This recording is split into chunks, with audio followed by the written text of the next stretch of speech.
Oke, bismillahirrahmanirrahim. Assalamualaikum warahmatullahi wabarakatuh.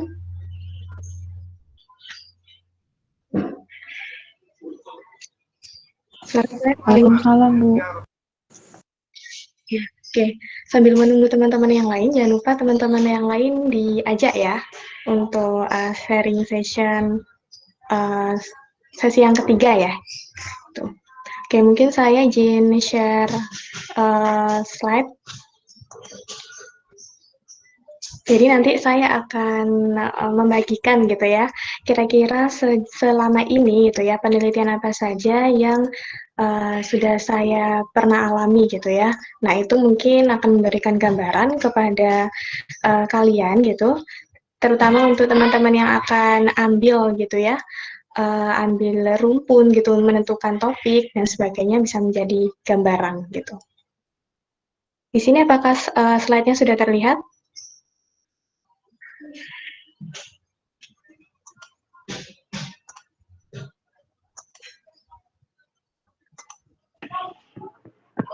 Masih loading, Bu.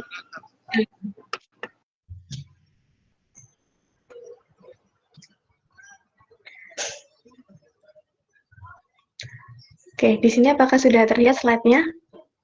Sudah, Bu. Sudah, Bu. Dulu ya, sambil menunggu teman-teman yang lain yang masih mau join silakan gitu ya. Kita di sini hari ini sharing saja gitu ya tentang penelitian saya. Kemudian silakan nanti ada sesi untuk teman-teman tanya jawab gitu ya.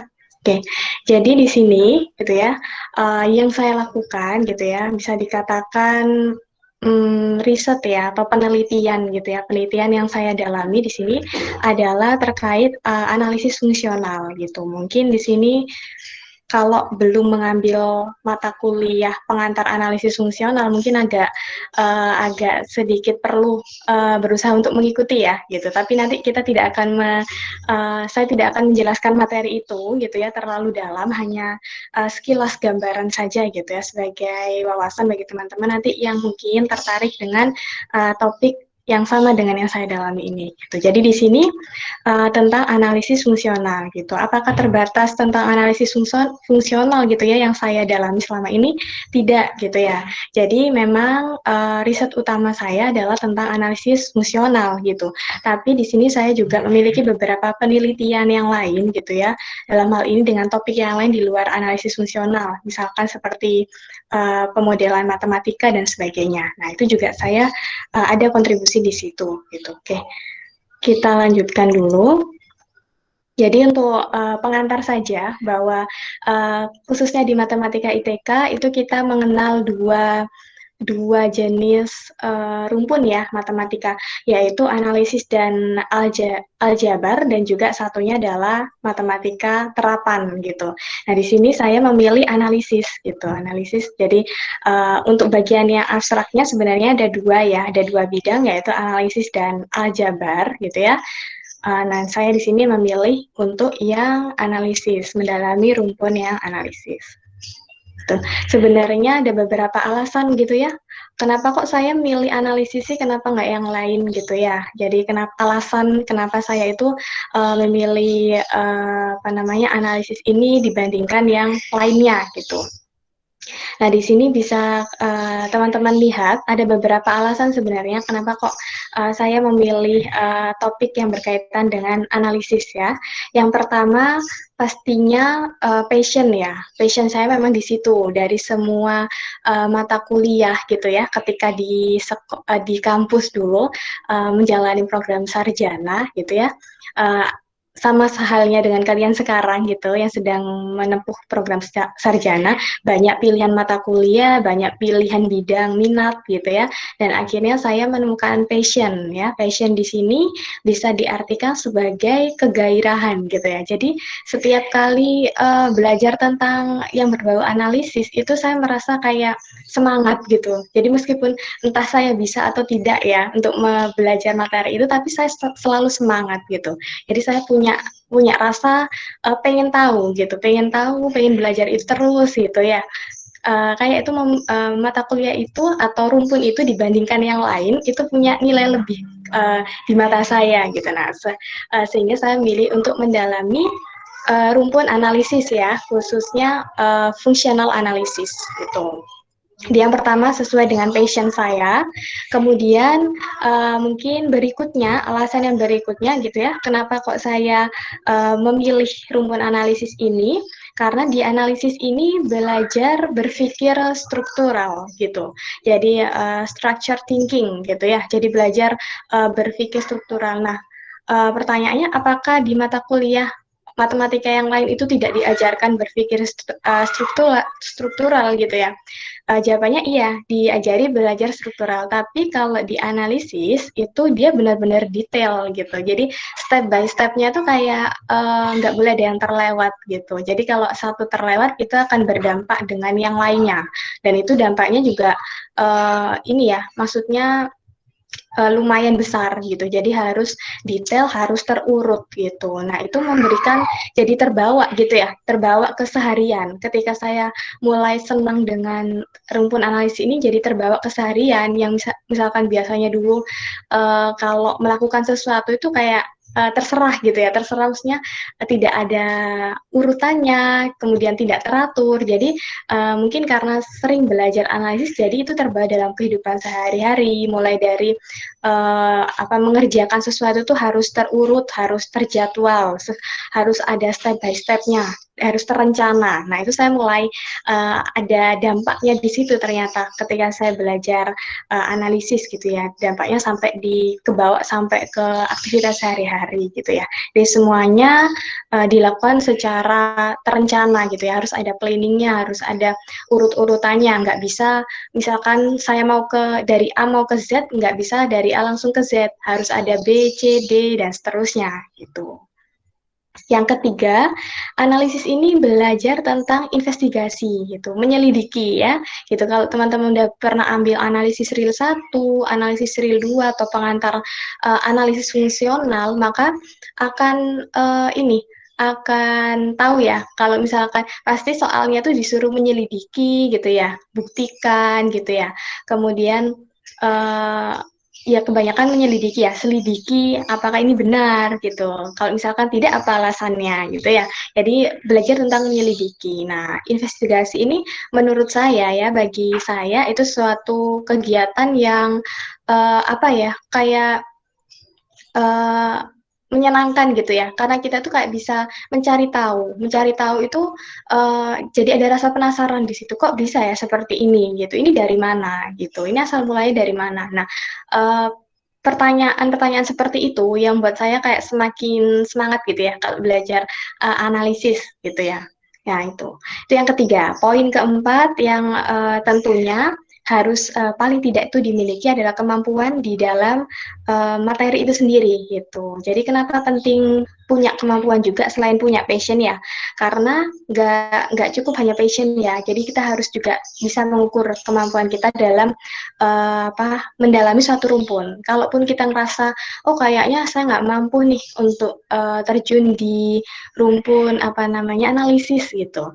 Nah berarti step kedua adalah tanyakan pada diri sendiri apakah kita mau berusaha lebih gitu ya, mau berusaha lebih untuk bisa mengikuti materi tersebut gitu. Jadi kalau misalnya dirasa kemampuannya kurang gitu ya, nah sekarang ditanyakan lagi kepada diri sendiri apakah mampu atau mau ya lebih tepatnya mau untuk berusaha lebih untuk mendalami materi tersebut gitu. Jadi paling tidak ada kemampuan gitu ya, ada sedikit bakat untuk mengerjakan hal-hal yang berbau abstrak atau analisis ini. Nah itu penting gitu ya untuk mendukung passion gitu ya. Jadi sama kayak kita punya cita-cita gitu ya. Oh saya ingin jadi misalkan seorang dokter gitu ya. Nah, itu kan karena saya suka melihat seorang tenaga medis, dokter itu mengobati pasiennya dan sebagainya. Nah, berarti sebenarnya kita passionnya memang seperti itu. Tapi apakah cukup dengan passion untuk jadi seorang dokter? Enggak, gitu ya. Butuh kemampuan, butuh kita masuk untuk tes jadi dokter itu saingannya luar biasa, ya kan? Gitu. Jadi harus dipersiapkan tidak hanya passion tapi ability, gitu ya, kemampuan di bidang itu sama dengan juga belajar analisis gitu. Oke, next slide kita lanjutkan gitu ya. Nah, sekarang kalau tadi adalah alasan kenapa saya milih analisis gitu ya. Nah, sekarang alasan kenapa dari rumpun analisis itu kan banyak topik ya gitu. Salah satunya adalah fungsional analisis. Kenapa pilih fungsional analisis gitu ya. Nah, sebenarnya pilihan ini itu tidak disengaja gitu ya. Jadi bermula dari ketika saya itu suka pelajaran dulu itu ada yang namanya uh, macam-macam sebenarnya ya.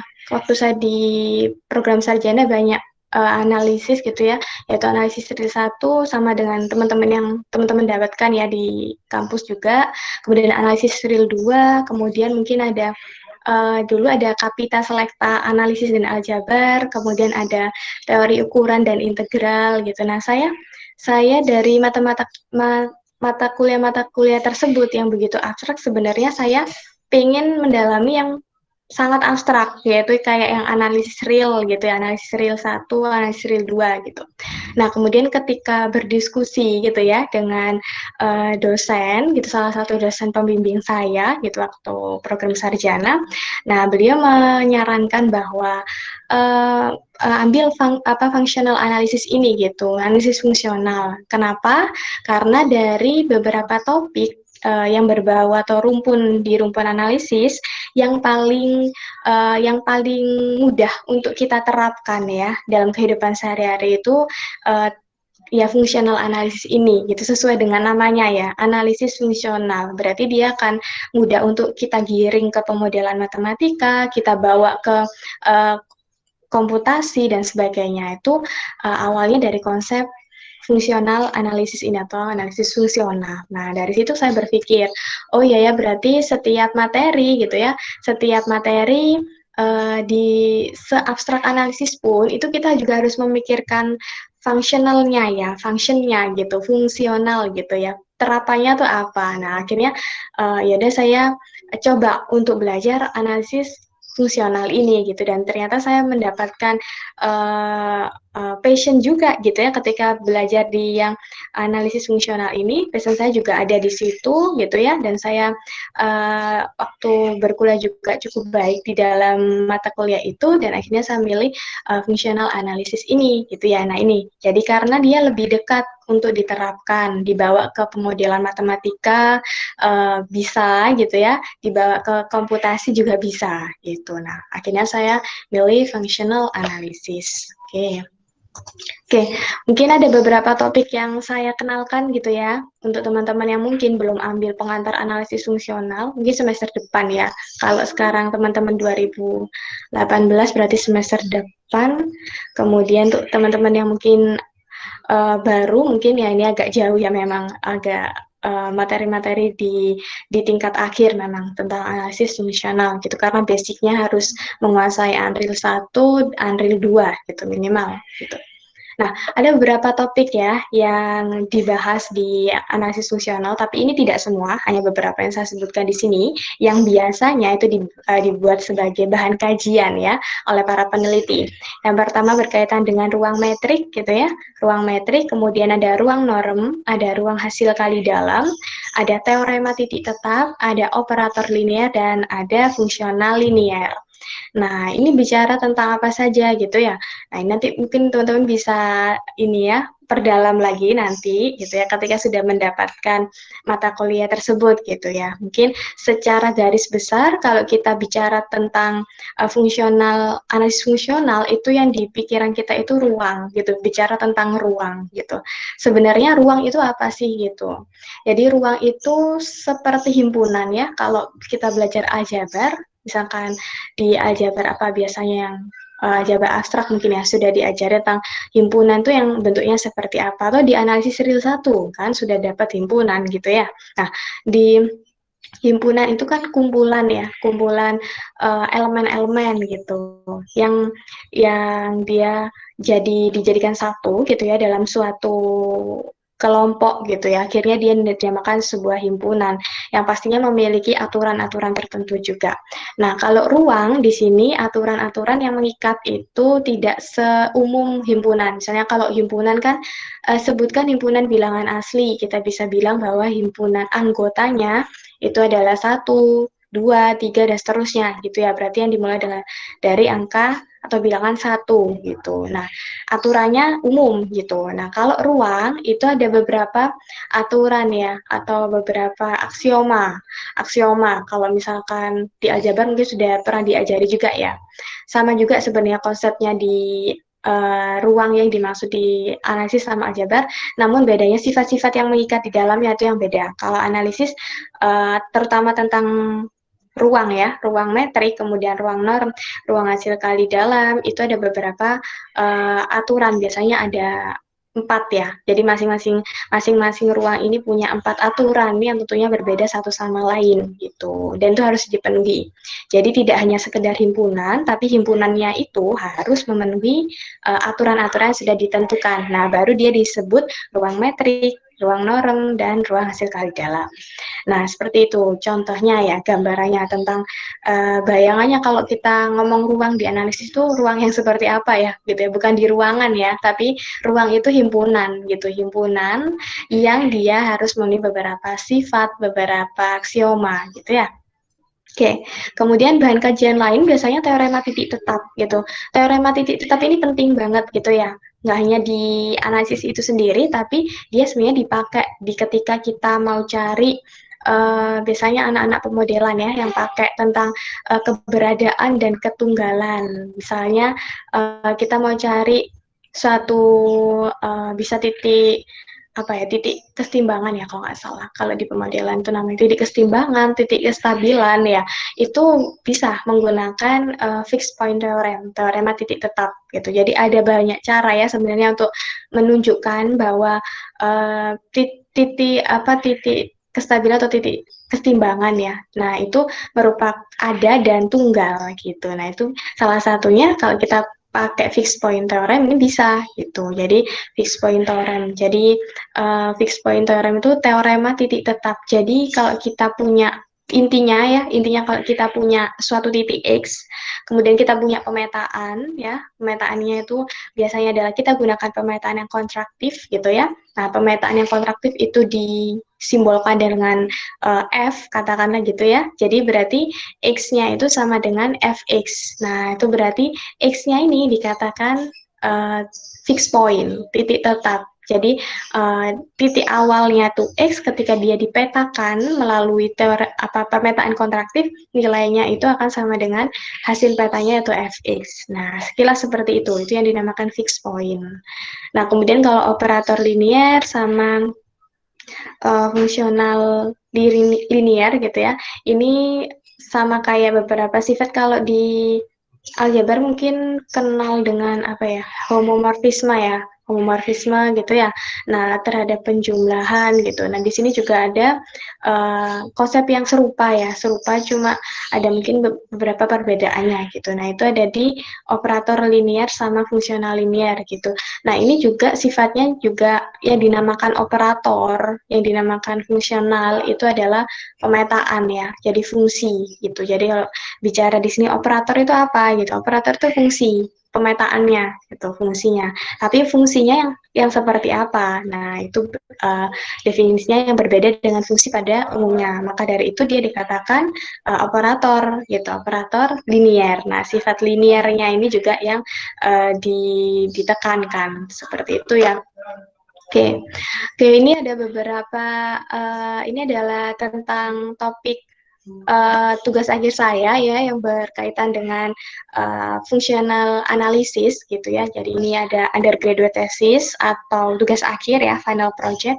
Jadi ini penelitiannya tuh berawal dari mana sih kok kepikiran sampai mengerjakan tugas akhir gitu ya. Jadi berawal dari ya tadi ruang metrik. Jadi basicnya memang di ruang metrik gitu. Jadi saya itu banyak mengkaji di ruang metrik parsial ya, parsial metric space gitu. Jadi awalnya tuh belajar dari ruang metrik gitu. Ternyata pas apa namanya iseng-iseng gitu ya nyari topik gitu ya. Kok kayaknya ruang metrik ini mudah ya untuk dieksekusi gitu lah istilahnya gitu. Akhirnya nyari-nyari, baca-baca referensi gitu kan. Nah, ternyata perumuman dari ruang metrik itu sendiri gitu, macam-macam.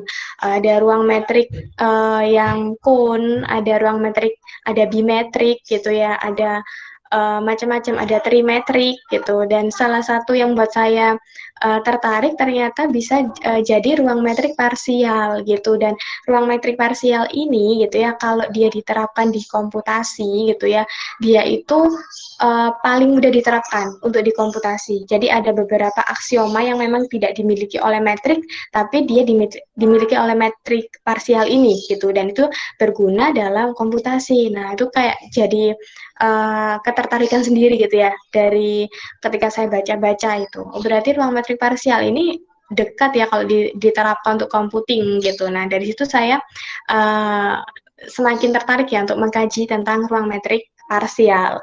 Kemudian setelah mengkaji ruang metrik parsial, saya cari nih hubungan antara metrik sama metrik parsial itu apa sih gitu. Saya bandingkan ya, kayak dua aksioma itu kayak saya jajarkan gitu ya, saya jajarkan gitu ya. Dari situ kan terlihat bedanya tuh di aksioma yang mana sih, kenapa kok bisa beda gitu ya. Nah itu saya kaji gitu ya, saya baca-baca, lebih banyak bacanya ya, lebih tepatnya kalau kita belajar tentang abstrak ini ya, analisis kan termasuk yang abstrak, itu memang studi literaturnya harus kuat gitu ya. Mungkin kita nggak banyak bermain di model, simulasi, tapi studi literaturnya harus kuat. Jurnal itu harus banyak baca gitu, harus banyak pintar-pintar bisa menyimpulkan dari jurnal 1, jurnal 2, jurnal 3 dengan topik yang serupa itu kesimpulannya apa sih yang bisa kita ambil. Nah, itu.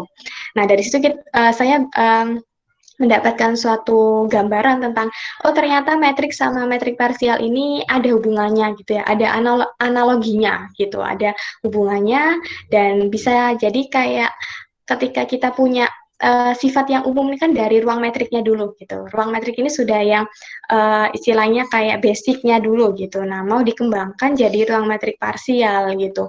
Nah, itu bisa kok bisa dikonstruksi jadi ruang metrik parsial. Nah, itu karena dia punya analogi antara aksioma di metrik dan metrik parsial gitu. Dan di situ saya menyelidiki apakah sifat-sifat yang di metrik ya, yang berlaku di metrik itu berlaku juga di partial metrik ini gitu. Nah, di situ penelitiannya mulai ada semakin ini ya, semakin termotivasi gitu ya. Jadi ada yang saya bilang di awal tadi, investigasinya tuh mulai pertanyaan-pertanyaan itu mulai muncul. Apakah aksioma-aksioma di metrik itu bisa ya dibawa ke metrik parsial? Kalau bisa tuh caranya tuh gimana ya? Lewat apa? Berarti harus ada alat yang menghubungkan dari metrik ke metrik parsial ini. Nah, saya cari itu alatnya apa, analogi antara metrik dan metrik parsial. Nah, kemudian setelah itu ternyata di dalam metrik ya, di dalam metrik itu kita kan bisa menerapkan kontraktif mapping yang nantinya masuk digunakan untuk fixed point theorem tadi ya, menyelidiki titik tetap gitu. Nah, kontraktif mapping ini erat kaitannya dengan nanti fixed point theorem gitu ya, teorema titik tetap. Nah, kontraktif mapping itu ternyata juga macam-macam gitu. Ada yang macam-macam istilahnya gitu. Jadi pemetaan kontraktifnya itu ada banyak jenisnya. Nah, salah satunya atau beberapanya ternyata ada yang namanya weekly contractive mapping dan weekly kanan mapping. Jadi pemetaan kontraktif lemah dan pemetaan kanan lemah gitu ya. Nah, ini tapi dua pemetaan ini bagian dari pemetaan kontraktif gitu. Nah, dua pemetaan ini ternyata bisa diterapkan di ruang metrik parsial. Nah, itu saya menyelidiki sampai di situ dan akhirnya saya goalnya gitu ya adalah teorema titik tetap tadi. Jadi menyelidiki apakah ada sih titik tetapnya. Titik tetapnya tuh ada dan harus tunggal ya. Kalau ada harus dipastikan bahwa dia tunggal gitu. Jadi tidak ada titik tetap yang lain. Di dalam ruang metrik parsial itu melalui kontraktif mappingnya saya pilih yang weekly kontraktif mapping dan weekly kanan mapping seperti itu. Akhirnya dari ide ini muncul, nah suatu ini ya gagasan, ini adalah tugas akhir saya waktu program sarjana gitu ya. Jadi judulnya itu adalah teorema titik tetap pemetaan kontraktif lemah dan pemetaan kanan lemah pada ruang metrik parsial gitu. Jadi teorema titik tetap, pemetaan kontraktif lemah dan pemetaan kanan lemah pada ruang metrik parsial gitu ya. Di sini saya ambil dengan judul seperti itu ya, gitu. Mungkin saya bukakan kira-kira tuh bahas apa gitu ya di ini. Mungkin papernya saja ya untuk yang oke. Ini ada papernya sama halnya dengan teman-teman ini yang lulus ya, harus buat paper ya gitu sebagai ini syarat untuk lulus. Nah, ini saya buat paper dengan judul atau topik yang sama, teorema titik tetap, pemetaan kontraktif lemah dan pemetaan kanan lemah pada ruang metrik parsial gitu. Nah, seperti yang saya jelaskan tadi ya gambarannya itu ini ngomong tentang apa sih gitu. Jadi tadi step by stepnya dari ruang metrik, kemudian ini ada definisi ruang metriknya gitu. Dari ruang metrik ini langsung kepikiran gitu ya gimana caranya bisa masuk ke ruang metrik parsial gitu ya. Di sini ada analogi-analogi yang harus dipenuhi gitu ya gitu. Kemudian ada teorema titik tetapnya gitu. Kemudian hasil dan pembahasannya itu yang pertama konstruksi ruang metrik parsial gitu. Jadi saya tunjukkan bahwa ruang metrik parsial itu bisa dibangun oleh ruang metrik gitu ya dan sebaliknya. Jadi ruang metrik itu bisa dibangun oleh ruang metrik parsial, kemudian ruang metrik parsial bisa dibangun oleh ruang metrik gitu. Jadi ada analogi di situ. Hubungan ya, saya bilang tadi hubungannya tuh yang bahwa metrik tuh bisa membangun metrik parsial juga bisa bangun metrik gitu. Jadi ini ditunjukkan oleh beberapa teorema 3.1 sama teorema 3.4 itu menunjukkan analoginya. Kemudian di situ lanjut di ini ya, apa konstruksi pemetaannya tadi seperti yang saya bilang pemetaan kontraktif yang dipilih, pemetaan kontraktif lemah dan pemetaan kanan lemah gitu ya pada ruang metrik parsial gitu. Nah, ini ada saya berikan beberapa contoh sebagai gambaran, kemudian pakai definisi gitu ya. Kemudian goalnya di bagian C ini, teorema titik tetap, pemetaan kontraktif lemah, dan pemetaan kanan lemah pada ruang metrik parsial. Nah, ini goalnya, teorema 315 ini goalnya. Yang saya kerjakan ini menyelidiki bahwa ketika kita punya ruang yang baru nih, yaitu ruang metrik parsial gitu, titik tetapnya tuh dijamin ada juga loh di ruang metrik parsial gitu. Jadi alat pertama atau pegangan utama yang kita gunakan itu bahwa kenyataan bahwa di ruang metrik gitu ya, di ruang metrik yang pada umumnya itu bisa diterapkan suatu teorema titik tetap yang menjamin bahwa di ruang metrik titik tetapnya itu ada dan tunggal. Nah, sekarang di penelitian selanjutnya ini, nah yang saya kembangkan ini adalah saya ingin menjamin juga bahwa titik tetap itu juga bisa loh dicari atau dipastikan ada dan tunggal ketika kita punya ruang metrik parsial gitu. Nah, ini adalah teorema 315. Ini hasil goalnya ya di sini gitu. Nah, seperti itu kira-kira untuk undergraduate thesis atau tugas akhir. Oke, kemudian lanjut dulu mungkin ya kita lanjutkan dulu ke slide berikutnya. Oke, sedangkan kalau tadi bicara tentang penelitian di final project ya atau tugas akhir, sekarang saya ingin menyampaikan beberapa hal gitu ya terkait apa sih yang saya kerjakan untuk tesis. Nah, ini untuk program magister ya. Jadi untuk ketika kuliah S2, nah ini yang saya kerjakan itu apa saja gitu. Nah, untuk tesisnya sama ya. Jadi ininya sama topiknya masih tentang metrik parsial gitu ya mungkin ya, karena saya merasa dia tuh sangat unik gitu ya jadi saya ingin kayak meneruskan gitu ya jadi antara topik S1 dan S2 itu nggak lepas jadi sama saya jadi konsepnya sama bahan kajian yang saya otak-atik juga sama yaitu masih berkaitan dengan metrik parsial gitu ya dan inginnya gitu ya, dan ini nanti inginnya juga akan diteruskan juga nanti ketika saya mungkin ambil S3 nanti tetap metrik parsial gitu ya, karena ada ini ya, ada uh, rasa tersendiri gitu ya ketika kita bisa konsisten meneliti satu topik dan itu benar-benar kita gali, kita kembangkan, itu kayak sesuatu yang uh, berbeda gitu ya. Ketika mungkin banyak mungkin ya teman-teman juga yang mungkin topiknya agak berbeda antara S1 dan S2 gitu, atau S2 S3 itu sebenarnya nggak masalah gitu ya, nggak masalah. Tapi kalau saya sendiri itu kayak ada rasa apa ya, mungkin bisa dibilang ada rasa di mana di situ saya berarti bisa menentukan apa ya, pilihan gitu ya dari awal, dan itu saya kerjakan terus nanti sampai goalnya mungkin penelitian atau hasil yang lebih besar tentang dari yang objek yang tadi yang sama, yaitu ruang metrik parsial gitu. Jadi di tesis ini sama, topik yang dikaji adalah ruang metrik parsial gitu. Jadi sebenarnya mau sharing sedikit ya tentang kenapa sih saya memilih melanjutkan ruang metrik parsial ini gitu ya. Sebenarnya ada kepikiran topik gitu ya, beberapa topik yang lebih ke applied ya. Jadi lebih ke applied, dari fungsional analisisnya ini lebih langsung masuk ke applied mathematics-nya gitu. Kemudian ketika saya baca lagi gitu ya, saya merasa bahwa uh, tesis atau TA itu sesuatu yang memang harus mencerminkan diri kita masing-masing ya gitu. Jadi harus mencerminkan passion kita, harus mencerminkan kita sukanya belajar apa gitu. Jadi saya agak nggak ini sih kalau misalkan ke yang applied mathematics tadi gitu. Jadi saya lebih suka belajar yang tentang abstraknya ini saya perdalam.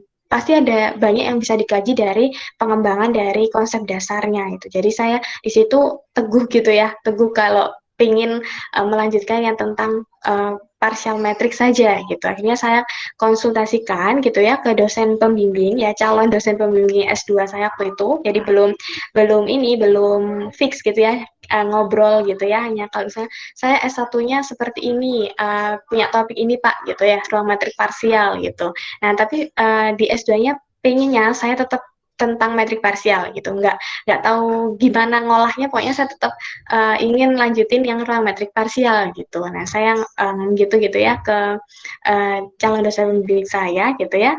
Tuh, jadi meskipun beliau itu fungsional analisisnya itu sebenarnya udah applied ya gitu. Jadi ini saya kan masih abstrak gitu. Saya memang milih untuk yang mengkaji abstrak, tapi beliau sangat mendukung dan bahkan tidak mengarahkan saya untuk ya udah kamu applied saja gitu, enggak gitu, kamu bawa aja ke applied mathematics dari functional analysis, enggak, malah beliau mendukung bahwa oh ya bisa bisa, saya nanti saya share beberapa ini ya sebagai bahan referensi gitu ya, malah dia memberikan gambaran beberapa jurnal dan sebagainya tentang ruang metrik parsial ini bisa diolah di bagian mananya lagi sih gitu ya, yang benar-benar hasilnya bisa dipakai nanti gitu. Nah ternyata dengan menerapkan ini ruang barisan dan ruang fungsi gitu. Bayangkan kalau kita punya ruang metrik parsial, ini sudah bentuknya ruang gitu ya. Tadi saya sudah sampaikan ruang itu gambarannya kan himpunan yang dia punya beberapa aksioma atau sifat gitu ya. Nah di dalam ruang tadi, ruang metrik parsial, ternyata diterapkan lagi yang namanya ruang barisan, sequence space gitu ya, dan function space. Jadi ruang fungsi dan ruang barisan. Di dalam ruang ada ruang. Nah, itu akan jadi semakin apa ya, kompleks gitu. Nah, itu. Jadi kompleksitasnya itu semakin tinggi. Jadi uh, topik sama itu nggak masalah. Mau S1-nya metrik parsial, S2-nya metrik parsial, mungkin ya sama kayak saya. Tapi kompleksitasnya harus kita naikkan gitu. Jadi jangan misalkan kalau di sarjananya tadi berhenti sampai di fixed point theorem gitu ya. Nah, ini harus kita kaji yang lebih dalam gitu. Mungkin diterapkan ya ini beberapa ruang yang di dalam ruang metrik parsial. Misalkan kayak ruang barisan, ruang fungsi, seperti itu ya. Gitu. Jadi dari ruang barisan ini ternyata ada macam-macam ya, ada macam-macam ruang barisan gitu ya. Salah satunya adalah ruang barisan L2 L2P gitu ya, ruang barisan L2P. Nah, kemudian dari ruang barisan L2P ini saya coba mencari konvergensinya gitu. Jadi L kecil 2P nanti ada juga ruang fungsi yang L besar 2P gitu ya. Jadi untuk yang ruang barisan L2P,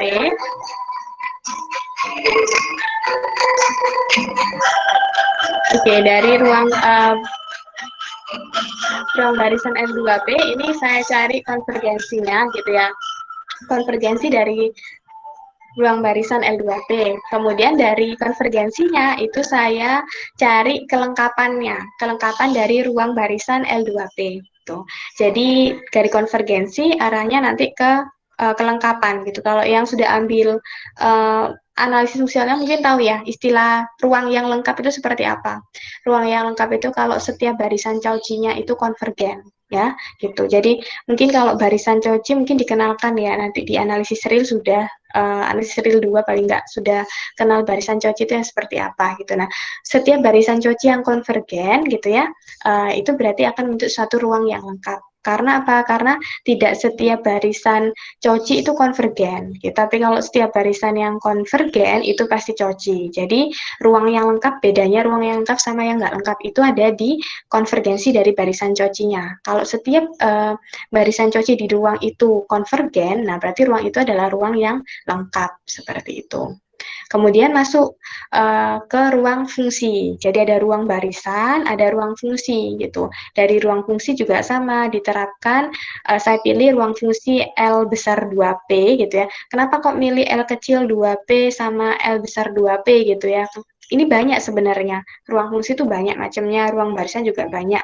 Kenapa yang dipilih L kecil 2P dan L besar 2P? Karena dua ruang ini gitu ya, uh, adalah ruang-ruang yang paling sering untuk diaplikasikan gitu. Lagi-lagi kita harus memikirkan juga ya applied-nya itu kemana kalau mau kita uh, kembangkan nanti di applied mathematics. Jadi memilih L kecil 2 dan L besar 2 itu karena kedua ruang tersebut itu adalah ruang-ruang yang paling sering digunakan di applied mathematics gitu. Jadi paling mudah diaplikasikan gitu ya. Nah, kemudian ini juga sama, dicari konvergensinya sama kelengkapannya untuk ruang fungsi L2P. Nah, itu adalah step by step ya yang saya kerjakan ketika ambil tesis. Nah, akhirnya jadilah ini tesis yaitu dengan judul kelengkapan ruang barisan L kecil 2P dan ruang fungsi L besar 2P di dalam ruang metrik parsial gitu. Dan ini ada beberapa, mungkin saya tunjukkan beberapa. Sebenarnya ini tadi kan gambarannya ya. Jadi mengkaji apa saja sih di tesis itu gitu ya. Kemudian mungkin ini ada beberapa yang sudah dari tesis itu ada yang sudah dipublikasikan gitu ya. Dan beberapa yang sudah dipublikasikan. Ini ada convergence of sequence. Ini untuk yang ruang barisannya dulu. Ini sudah saya publikasikan gitu ya. Yang ini untuk yang ruang barisan gitu ya. Jadi intinya sama ya, jadi pakai aksiomanya sama, pakai yang metrik parsial tadi, gitu ya. Kemudian pakai analogi juga antara metrik dan metrik parsialnya, gitu kan. Kemudian dan dari situ hasil dan pembahasannya membentuk beberapa lema gitu. Karena ini banyak tentang ruang barisan, banyak tentang ruang fungsi, kemudian banyak tentang ini kalau agak beda ya. Kalau S1 tadi saya mengkajinya itu lebih ke teorema titik tetapnya ya, pemetaan kontraktifnya yang ditekankan. Nah, kalau di S2-nya ini saya banyak main-main sama konvergensi, kemudian barisan Cauchy, kelengkapan. Nah, itu benar-benar banyak lema dan teorema yang dibentuk ya dari konsep konvergensi, kemudian completeness kelengkapan gitu.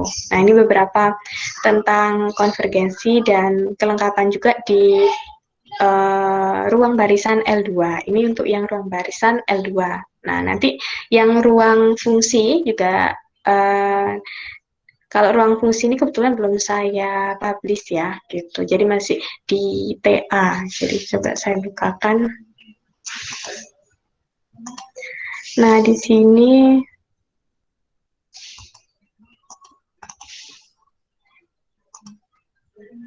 Nah, ini adalah tesisnya. Ini ada tesis saya gitu ya, yang tentang konvergensi dan kelengkapan di ruang barisan sama ruang fungsi tadi ya. Gitu. Jadi kalau ruang barisannya tadi sekilas sudah ini ya, sudah tahu gitu ya gambarannya seperti apa gitu ya. Jadi bentuknya L2P, L kecil 2P itu seperti ini nanti. Nah, ini bentuknya.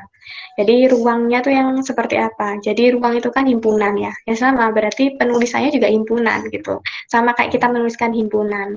L2P adalah uh, merupakan kumpulan ya, atau kumpulan dari XI ya, elemen dari W gitu, di mana W-nya itu sudah didefinisikan, yaitu W-nya adalah himpunan semua barisan bilangan real. Kalau kita bayangkan W itu himpunan semua barisan bilangan real.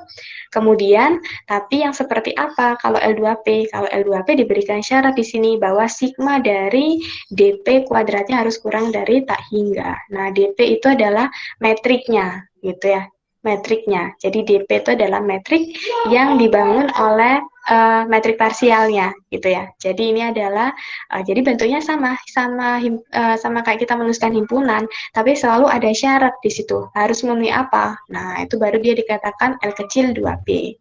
Begitu juga yang L besar 2P gitu. L besar 2P. Oke, sebentar.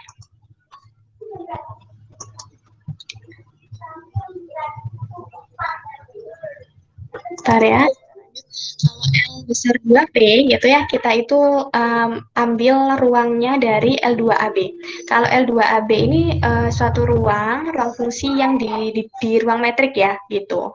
Nah, kemudian kalau kita mau konstruksi dia di ruang metrik parsial, itu butuh apa sih gitu. Jadi kalau tadi di yang saya kerjakan di S1-nya, kalau saya mau bawa metrik ke metrik parsial, saya harus nemuin analoginya gitu ya.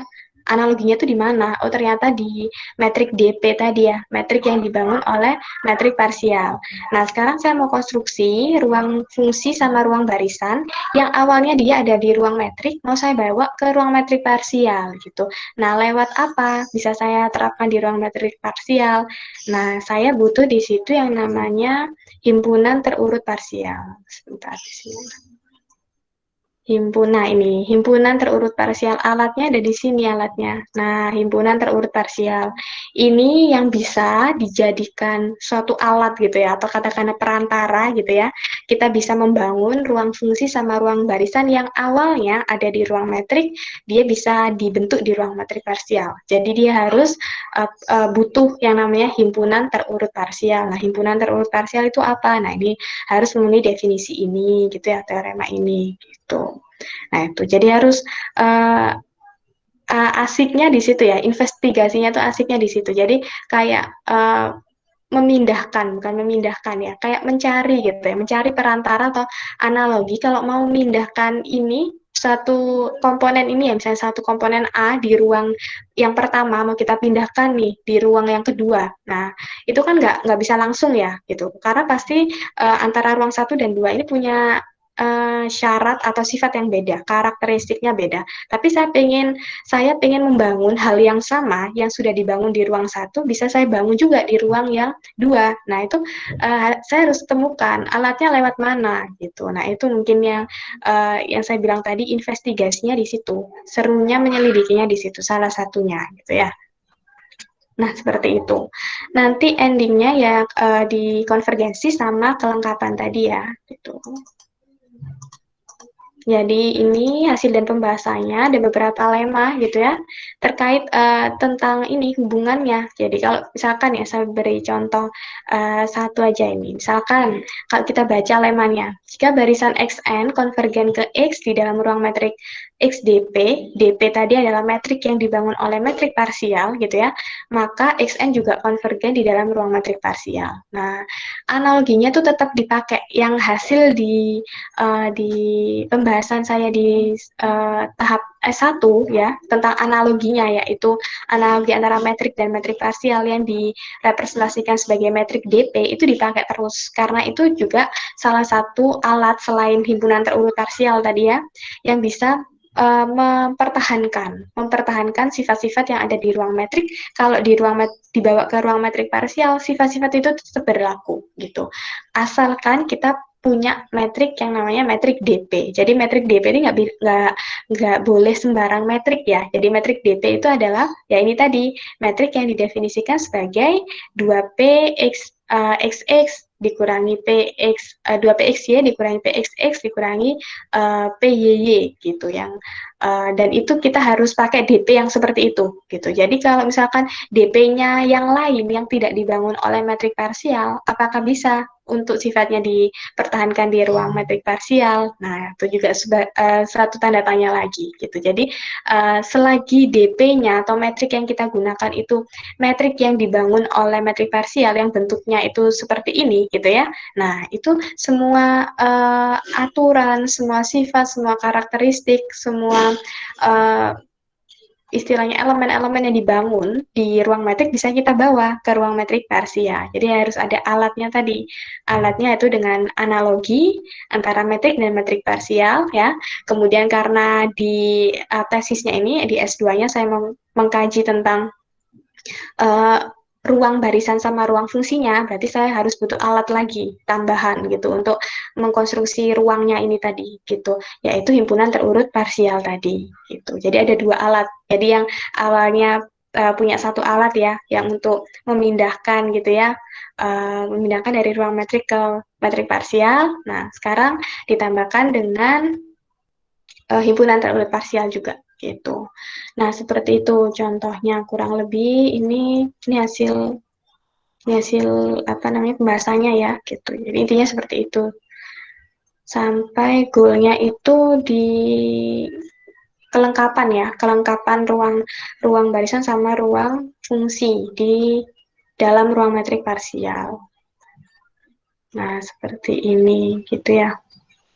Jadi ada banyak ya yang bisa diperoleh sih dari hasil pembahasan ini karena saya punya dua subtopik ya sebenarnya, ruang barisan sendiri, ruang fungsi sendiri, kemudian masing-masing dikaji konvergensi sama kelengkapannya gitu. Jadi ada yang bentuknya suatu lemma tadi, ada yang suatu proposisi, ada yang suatu akibat gitu ya. Tuh. Jadi seru juga gitu ya ketika kita bisa buat proposisi sendiri, lemma ala-ala kita gitu ya. Jadi lemma yang kita bentuk sesuai dengan hasil penyelidikan kita. Kalau biasanya kan kita disuruhnya kan membuktikan lemma. Nah, sekarang kita itu membuat lemma gitu. Membuat lemma, kemudian kita buktikan lemma yang kita buat sendiri gitu ya.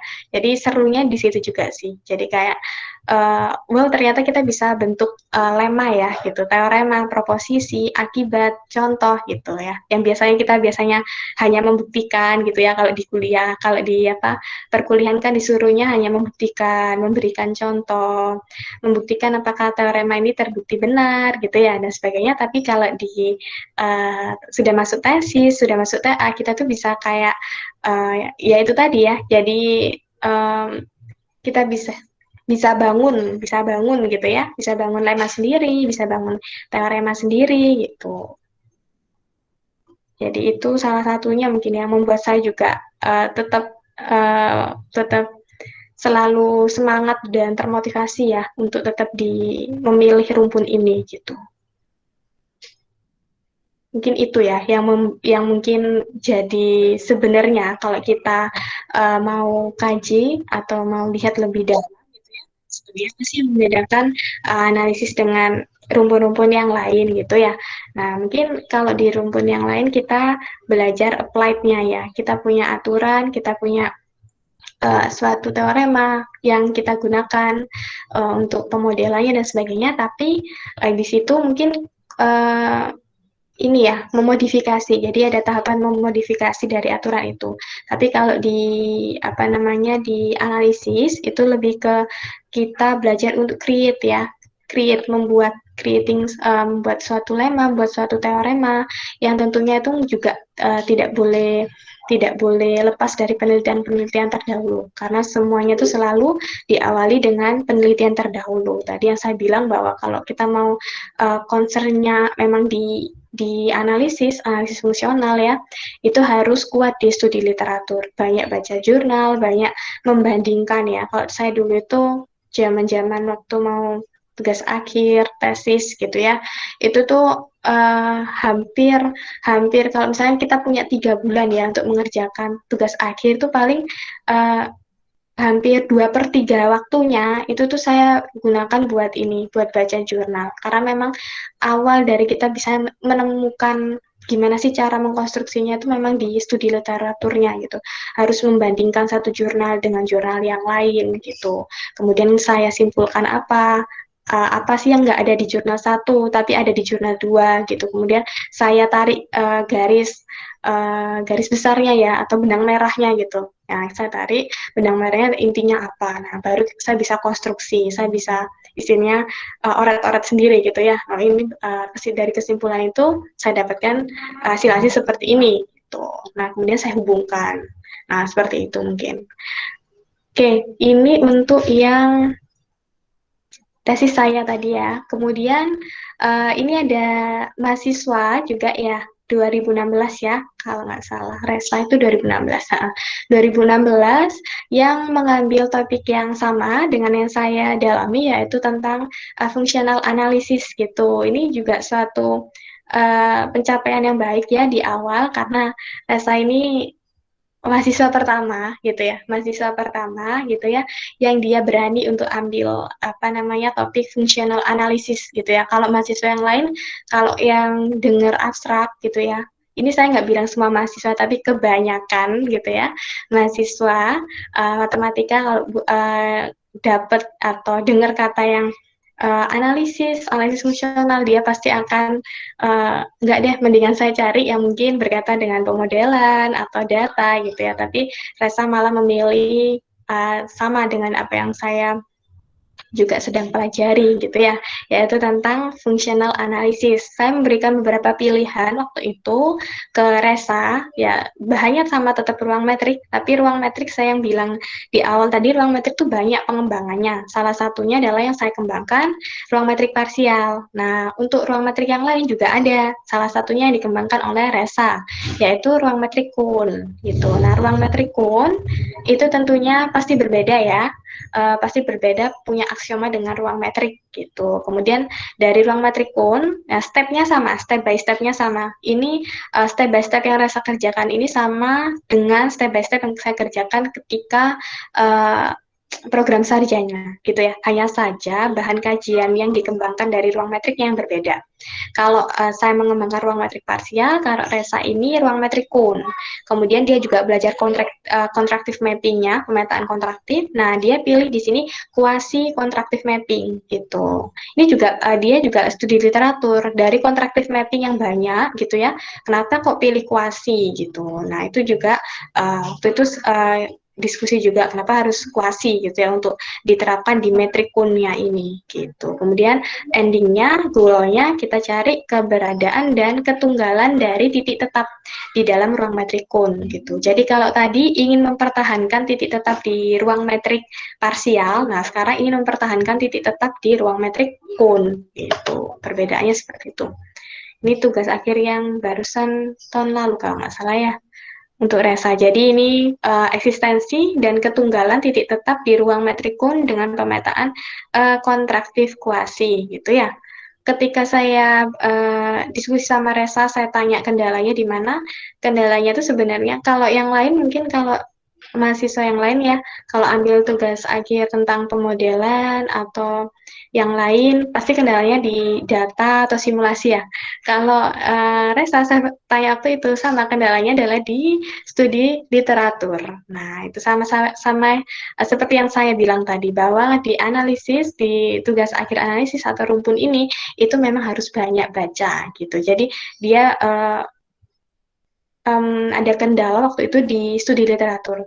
Jadi dia tidak belum mendapat apa yang dia cari gitu. Nanti tapi harus terus dicari gitu. Pasti ada gitu penelitian-penelitian terdahulu yang bisa kita jadikan alat atau sumber untuk kita konstruksi berikutnya gitu. Dan akhirnya ketemu gitu ya. Jadi harus banyak studi literatur. Kalau yang Resa ini mungkin saya lihatkan sekilas ya untuk TA-nya Resa.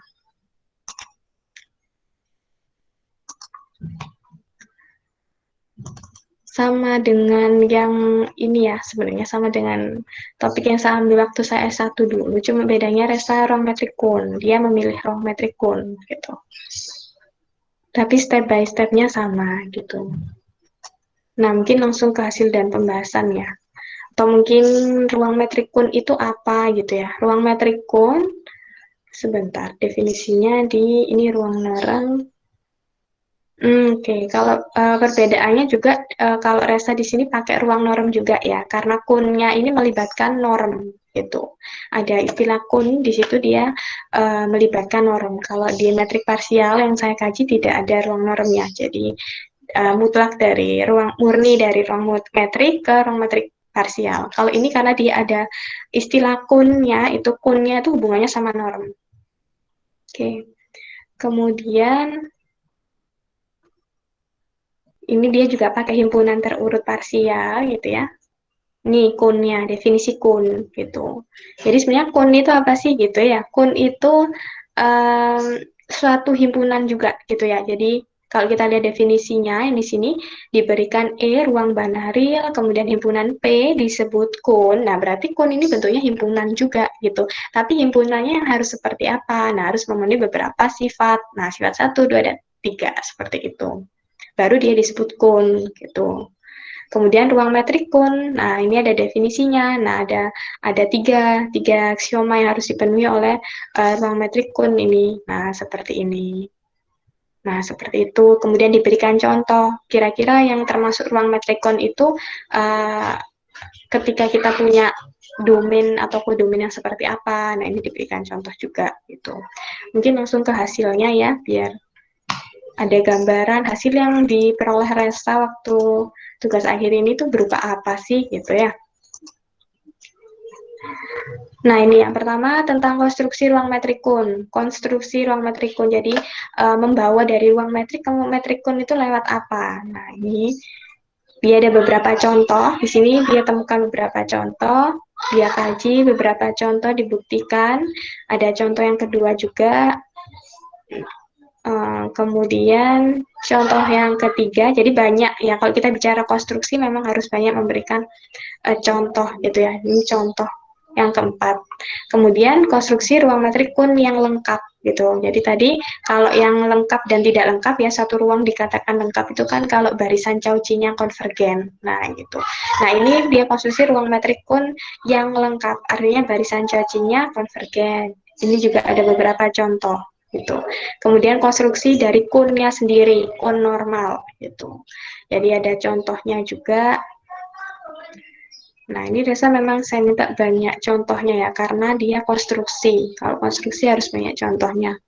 Kemudian konstruksi pemetaan kontraktif kuasi, ini juga dia ditambahkan contoh gitu ya. Jadi banyak contohnya. Jadi ini contohnya dan dia harus dibuktikan ya. Contohnya ini harus bisa kita buat sendiri. Misalnya kita punya pemetaan apa gitu ya. Misalkan nih kita contohnya tuh bisa kita konstruksinya di mana gitu ya. Contohnya misalkan ini. Misalkan kita punya metrikun. Nah, metrikunnya ini bisa macam-macam. Jadi yang termasuk metrikun itu apa aja? Nah, salah satunya, nah misalkan Resa pilih di sini yang seperti ini, gitu. Kemudian pemetaannya itu juga harus kita pilih.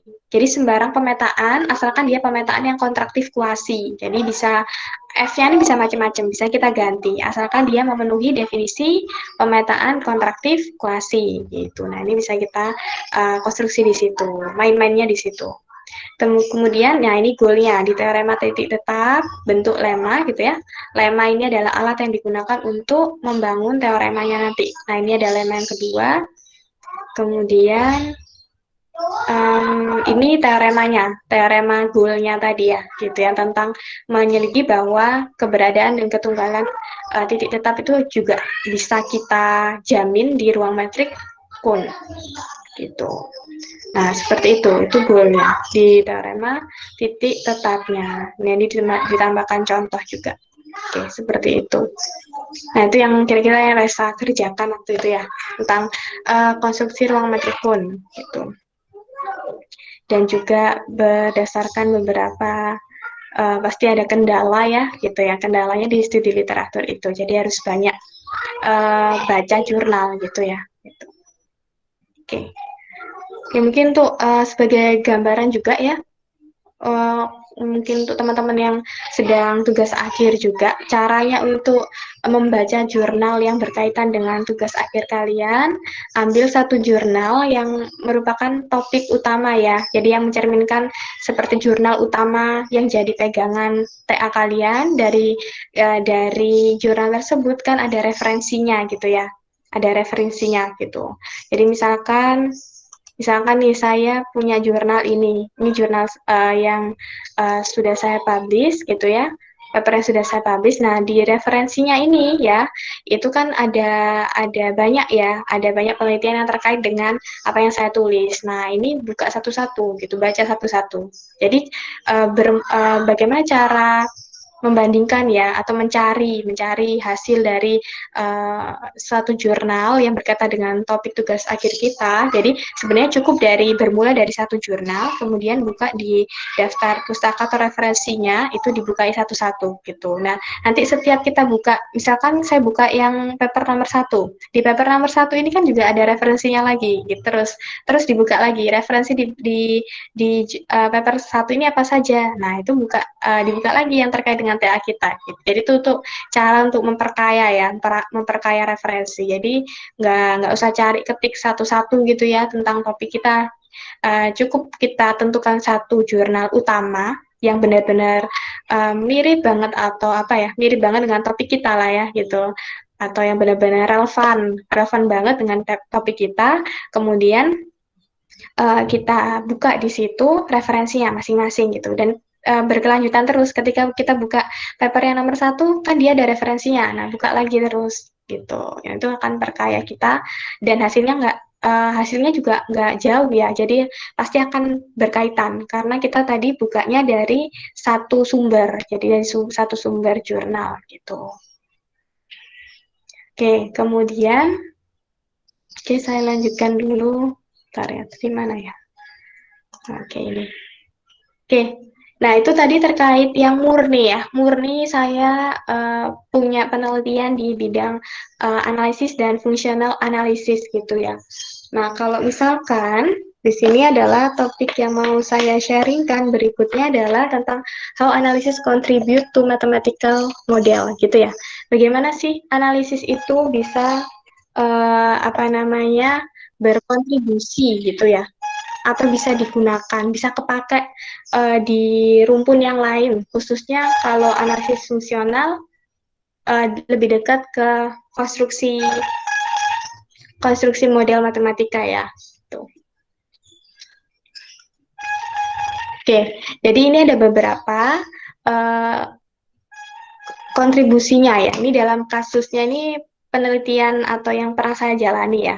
Nah, mungkin pasti ada banyak juga yang topik-topik yang di mana dia pemodelan matematika, tapi dia di situ menggunakan uh, materi atau topik-topik dasar dari fungsional analisis juga banyak. Nah, ini tiga yang saya berikan ini itu yang pernah saya alami gitu ya, bahwa ketika kita punya basic analisis, kita bisa kok gitu ya berkontribusi untuk membangun suatu model matematika gitu, yang tentunya ini dalam hal ini joint research ya gitu. Jadi gabung dengan teman-teman yang punya pemahaman lebih di rumpun yang selain analisis, misalkan pemodelan atau computing dan sebagainya gitu.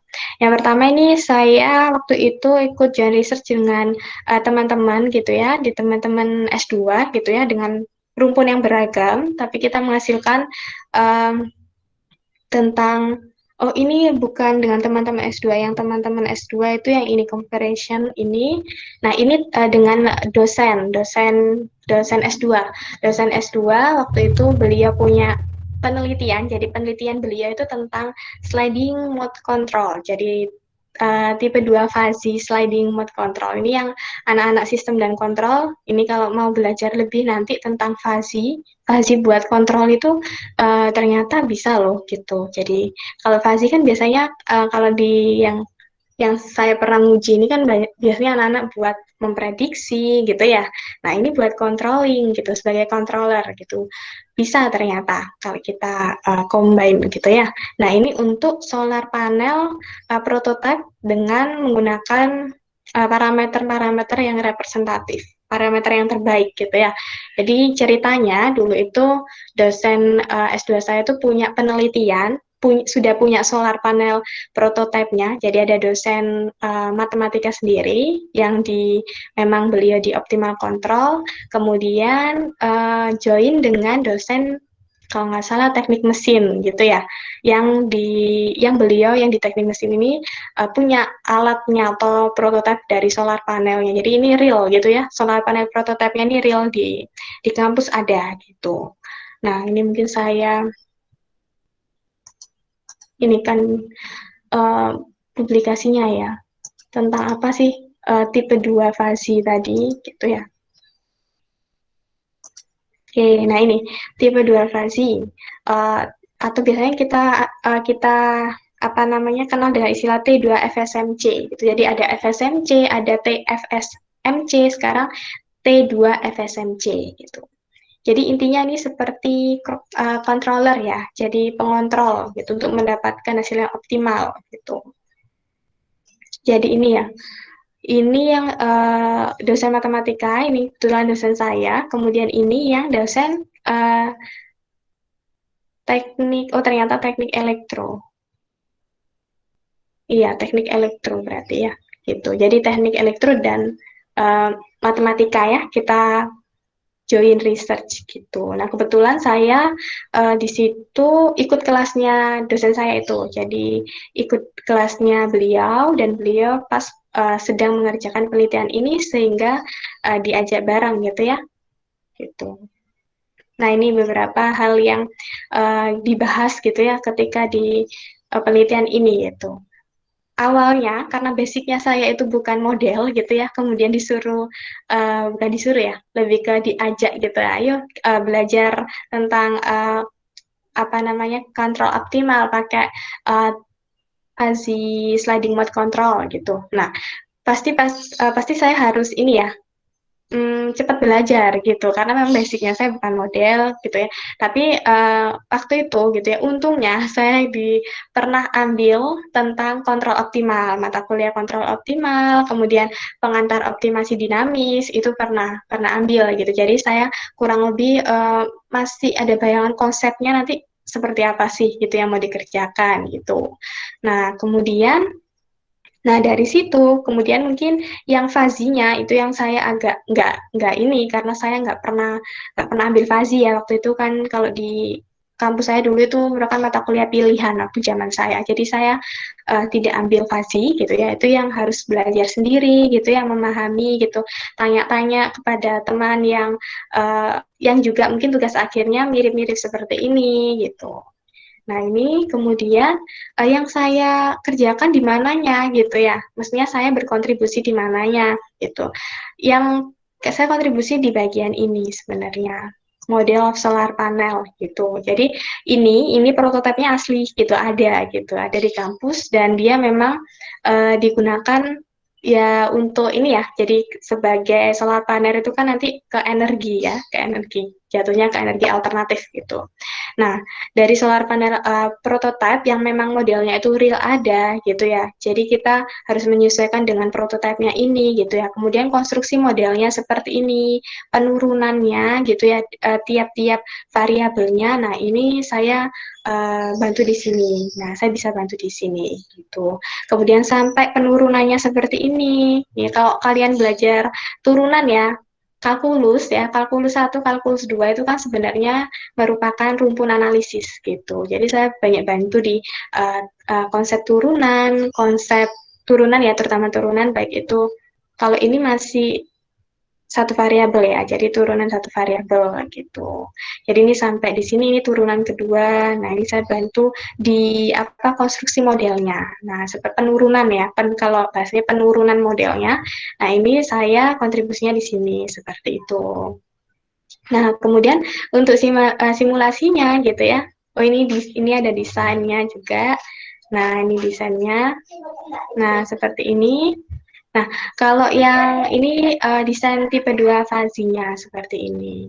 Nah, agak berbeda kan ya dengan yang kalian biasanya gunakan fazinya gitu. Nah, ini karena tipe 2 fasil sliding mode control. Tuh.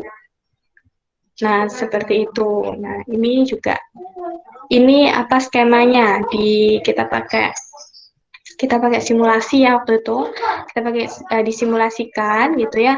Nah, untuk yang simulasi ini saya uh, istilahnya ada teman yang membantu ya, karena memang saya tidak terlalu paham ya untuk simulasi, jadi saya minta tolong ini tapi harus saya beri ini. Nah, ini untuk range-nya ini saya tentukan, ini harus kita tentukan sendiri ya. Ini juga harus penentuannya gitu. Jadi E sama E dot tadi apa? Nah, itu balik lagi ke penurunan model di awal gitu. Jadi simulasinya bisa ini saya kerjasama dengan teman saya yang memang dia baik di simulasi gitu ya. Nah, ini pakai simulasinya dapatnya seperti ini. Nah, baru di sini saya bantu lagi di bagian kesimpulan. Jadi saya belajar untuk merepresentasikan hasil simulasi. Jadi ini pakai kalau nggak salah ini pakai GUI ya. Jadi simulasi ini waktu itu simulasi T2 FSMC ini pakai GUI seingat saya. Jadi itu benar-benar lama ya. Jadi saya tuh benar-benar ngerasa jadi anak lab gitu ya. Yang kalau rumpun analisis kan jarang ya main-main ke lab gitu ya. Karena lebih banyak di literatur. Jadi ketika ngerjain ini saya benar-benar jadi anak lab gitu. Seharian nungguin simulasi gantian sama teman saya gitu. Sampai di komputer di lab itu dikasih sticky note gitu ya, bahwa komputer ini tidak boleh digunakan karena sedang running program, karena lama sekali nih untuk dapat hasil simulasinya ini gitu ya. Kita benar-benar kalau misalnya jelek kita ulangi lagi, kita cari gitu berhari-hari gitu ya. Itu benar-benar saya ngerasa pengalaman baru gitu ya, gitu yang dari biasanya baca jurnal gitu, baca buku studi literatur, sekarang main-main sama simulasi ya, nunggu hasil gitu. Ternyata itu juga lumayan seru juga gitu ya. Nah, ini juga. Nah, akhirnya dapat hasil yang udah lumayan bagus gitu ya. Ya udah kita stop di situ. Akhirnya ini hasilnya. Nah, ini baru direpresentasikan. Ini juga saya belajar merepresentasikan hasil dari simulasi itu maksudnya apa sih gitu. Nah, seperti itu. Nah, ini juga ini kalau diberikan disturbance gitu ya, gangguan. Kalau ada gangguan, apakah dia masih tetap stabil gitu ya, ke set point-nya gitu. Nah, ini seperti itu. Nah, ini ada perbandingan. Nah, ini direpresentasikan semua hasil simulasinya, gitu ya. Tidak hanya sekedar diberikan, oh ini hasilnya, tapi harus tahu maksudnya apa, gitu. Nah, kurang lebih seperti itu untuk pengalaman gimana sih seorang yang atau ketika kita mendalami analisis, tapi kita uh, pengen nih gitu ya kontribusi untuk yang real gitu, applied mathematics bisa gitu ya, sangat bisa gitu.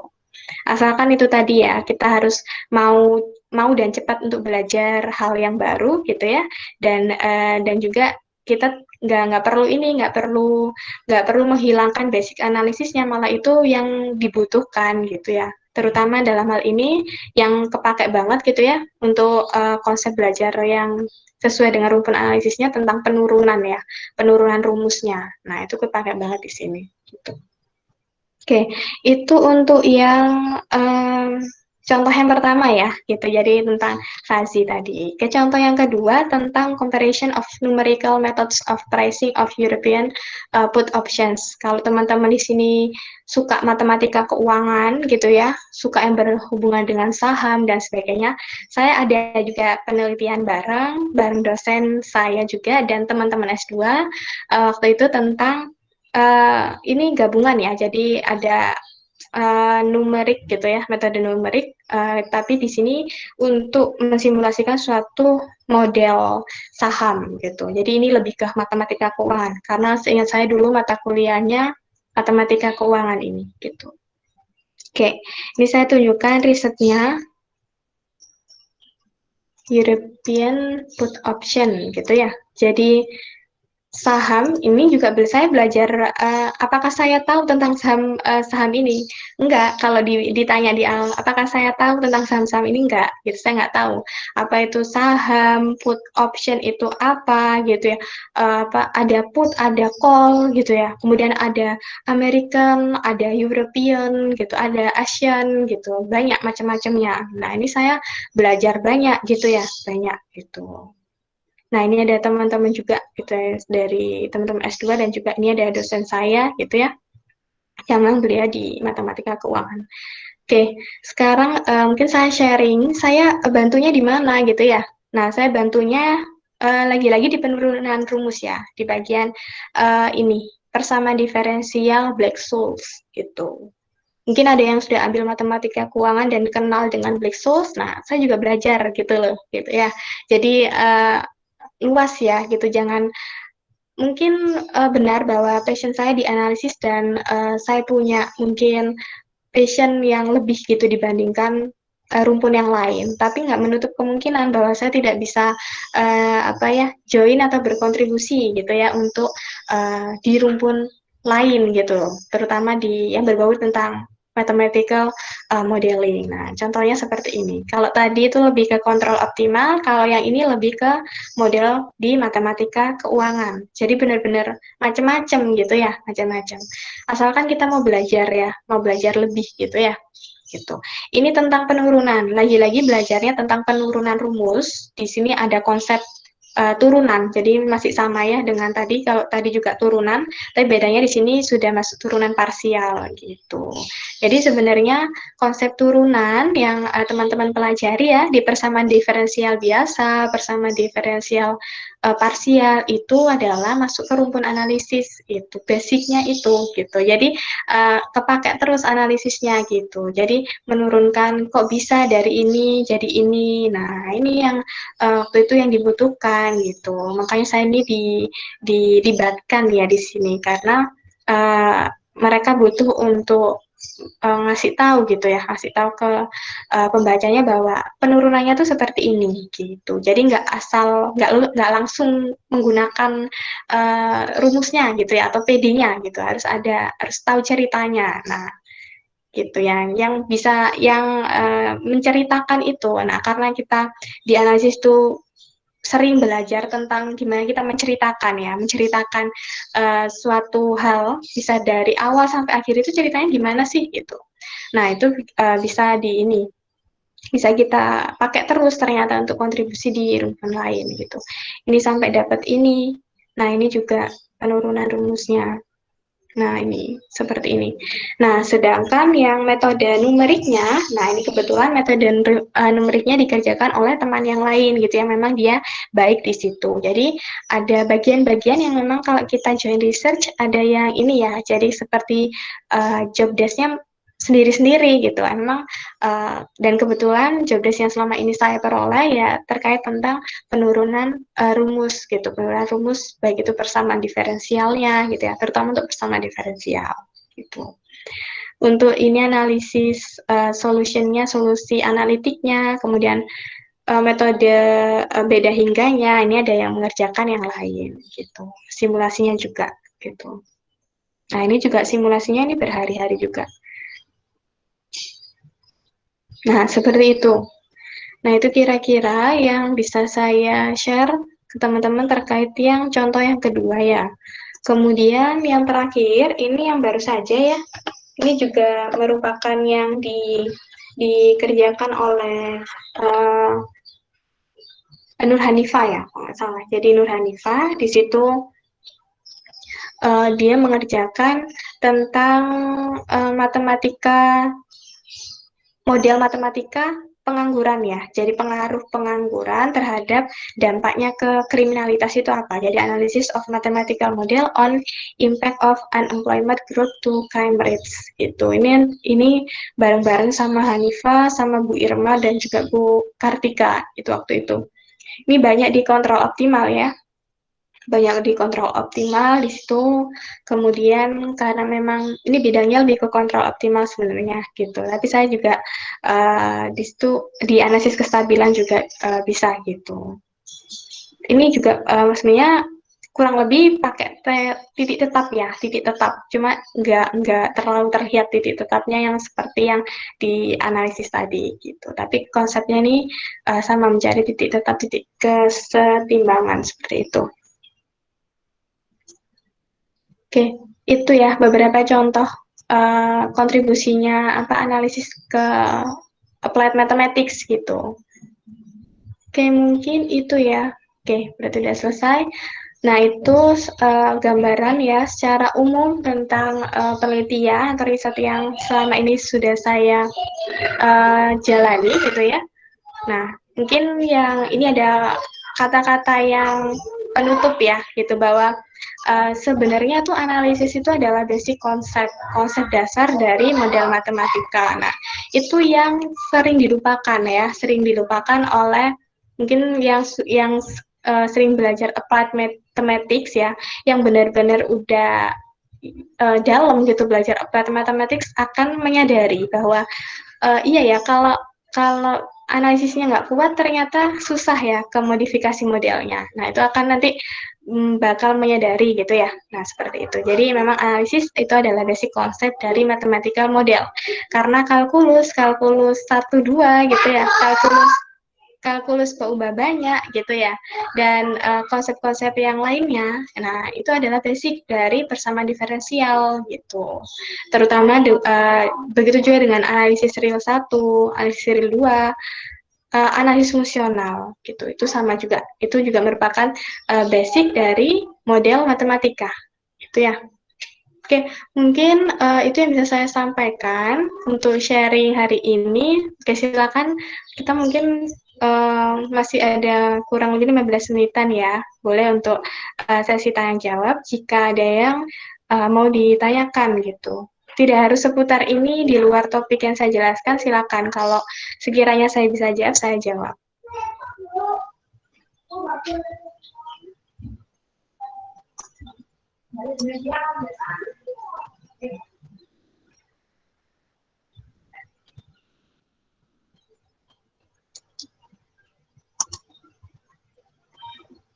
Ibu, saya mau bertanya, Bu. Satu ini. Oh iya, silakan. Saya Anita, Bu. Nah, saya ingin bertanya, kan analisis aljabar ini, kalau sepenangkapan saya tuh kayak lebih matematika murninya kan, Bu. Nah, Iya. yang saya ingin tanyakan itu, kan kita mempelajari analisis itu, mempelajari analisis real 1, 2. Nah, sepengalaman saya kan, analisis itu tuh mempelajari bagaimana pembuktian teorema lemma. Nah, itu tuh apakah bisa, Bu, kayak menyelesaikan masalah nanti di dunia kerjanya nantinya, Bu. Terus itu untuk yang teorema dan lemanya itu apakah itu hanya digunakan untuk menyelesaikan masalah di pelajaran matematika saja, Bu? Oh, oke. Heeh. Ya, mungkin bisa langsung saya tanggapi ya untuk Anita. Jadi kalau misalkan apakah yang dipelajari ya di analisis real 1, analisis real 2 itu bisa membantu dalam dunia kerja gitu ya. Nah, sebenarnya ini ya, kembali lagi nanti teman-teman masuknya ke bidang kerja yang mana gitu. Ke bidang kerja yang mana tentunya tuh pasti menyesuaikan. Tapi seperti yang saya bilang di awal tadi kan saya singgung ya kalau nggak salah bahwa kenapa sih saya memilih analisis gitu. Ada 4 faktor gitu. Yang pertama ya karena memang saya suka analisis, saya passionnya di situ. Yang kedua tadi belajar tentang structure thinking gitu ya, berpikir struktural. Yang ketiga karena di analisis kita banyak diajari bagaimana sih cara untuk menyelidiki sesuatu atau menunjukkan bahwa sesuatu ini benar atau salah gitu. Kemudian yang keempat tadi tentang kemampuan ya, karena kita juga memiliki kemampuan yang mungkin cukup baik di dalam analisis gitu. Nah, kembali lagi bahwa terutama yang saya berikan contoh tadi di structure thinking ya, bahwa konsep berpikir strukturalnya itu bisa kebawa dalam kehidupan sehari-hari gitu. Seperti yang saya beri contoh gitu ya. Karena saya tuh dulu apa ya, saya melakukan sesuatu itu nggak terstruktur gitu ya, asal mengerjakan aja gitu ya, pokoknya ngerjain selesai gitu, nggak ada terencana ini harus stepnya nih yang baik seperti apa, harus terurut atau enggak gitu. Kalau misalnya satu step dihilangkan, apa sih yang terjadi, itu nggak kepikiran ya, pokoknya asal ngerjain aja gitu. Nah, setelah saya belajar analisis ya, mulai dari kuliah ya, S1 S2 sampai sekarang ngajar juga, uh, makanannya yaitu gitu ya. Jadi saya di situ kebawa gitu dalam kehidupan sehari-hari. Nah, apakah itu bisa berpengaruh untuk di dunia kerja gitu? Sebenarnya tergantung bidang kerjanya nanti apa gitu ya. Kalau bidang kerjanya misalkan yang memang dia, kalau kalau teman-teman lihat ya, atau kalau misalkan kalau saya lihat dari beberapa bidang gitu ya, atau yang kalau misalnya teman-teman ikut webinar yang kemarin terakhir itu apa ya, yang arsitek itu ya, kalau nggak salah, matematika dalam dunia arsitek. Itu kan orang arsitek itu detail ya. Jadi orang arsitek itu detail gitu. Misalnya kerjanya arsitek nih ya, di bidang arsitek dan sebagainya gitu, atau desain. Orang desain sama arsitek itu detail gitu. Jadi hal-hal yang kecil itu diperhatikan gitu, dan dia harus terurut. Nggak bisa langsung gitu. Jadi dia harus struktural. Itu contohnya. Misalkan kalau kita bidang kerjanya agak ini ya, agak nyimpang gitu ya dari matematikanya sendiri gitu. Jadi sebenarnya bukan bukan teorema sama lemanya yang kepake gitu. Kalau teorema dan lemanya kepake nggak di dunia kerja, kepake. Nah, buktinya saya sekarang kerja juga pakai teorema dan lemma gitu. Jadi tergantung dunia kerjanya ya. Tapi yang pasti kepakainya itu adalah salah satunya tuh structure thinking-nya gitu, berpikir strukturalnya gitu. Jadi ada juga waktu teman-teman kalau ikut juga webinar dengan pemateri yang teman saya itu Ikhwan ya, itu kan dia cerita ya bahwa dia punya teman yang backgroundnya arsitek, tapi dia uh, akhirnya keterimanya di, istilahnya dia tuh backgroundnya arsitek, tapi karena dia punya konsep yang apa ya, berpikirnya tuh struktural dan seperti seperti analisis ini gitu ya, maksudnya analisisnya kuat gitu, akhirnya dia bisa ini bisa bertahan, bisa ikut gitu ke dunia kerja yang sama digeluti sama Ikhwan yang berkaitan dengan IT ya, data analis dan sebagainya, big data dan sebagainya itu. Nah, seperti itu. Jadi sebenarnya bukan bukan ini ya, bukan teorema atau lemanya dipakai, tapi caranya gitu ya, caranya, prosesnya gitu, prosesnya yang dalam mengerjakannya itu loh, yang itu bisa nempel terus gitu dalam kehidupan sehari-hari, dalam kita beraktivitas gitu. Nah, tapi memang itu nggak bisa langsung ya, nggak bisa kita langsung cuma ambil satu mata kuliah tentang analisis terus kita bakal bisa belajar struktural, enggak gitu. Nah, itu harus berkelanjutan. Nah, kalau memang kita punya passion yang lebih di analisis, nah maka tekuni itu, karena sifat-sifat seperti structure thinking itu nanti akan ngikut terus gitu. Mau kita kerja di bidang apapun dan dimanapun gitu. Seperti itu ya, Anita. Semoga bisa menjawab. Bu. Terus Untuk yang ya, kedua tadi apa ya? Ada uh, dua pertanyaan. ya, untuk teorema dan lemanya itu hanya bisa untuk Oh menyelesaikan iya, matematika saja, Kak. Oke, oke.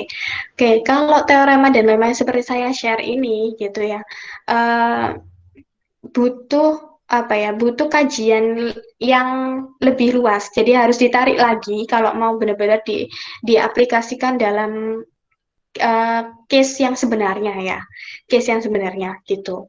Jadi butuh ditarik lagi atau dikembangkan yang lebih lagi gitu. Kalau misalkan mau ditarik ke uh, real case gitu, real case-nya. Jadi butuh penelitian yang lebih lanjut, dan itu nggak singkat ya waktunya, karena kita beranjak dari yang benar-benar istilahnya kayak kita mau makan gitu ya, biar jadi yang kita makan tuh nasi nih gitu. Nah, nasi ini dari apa sih? Dari padi, dari beras gitu ya.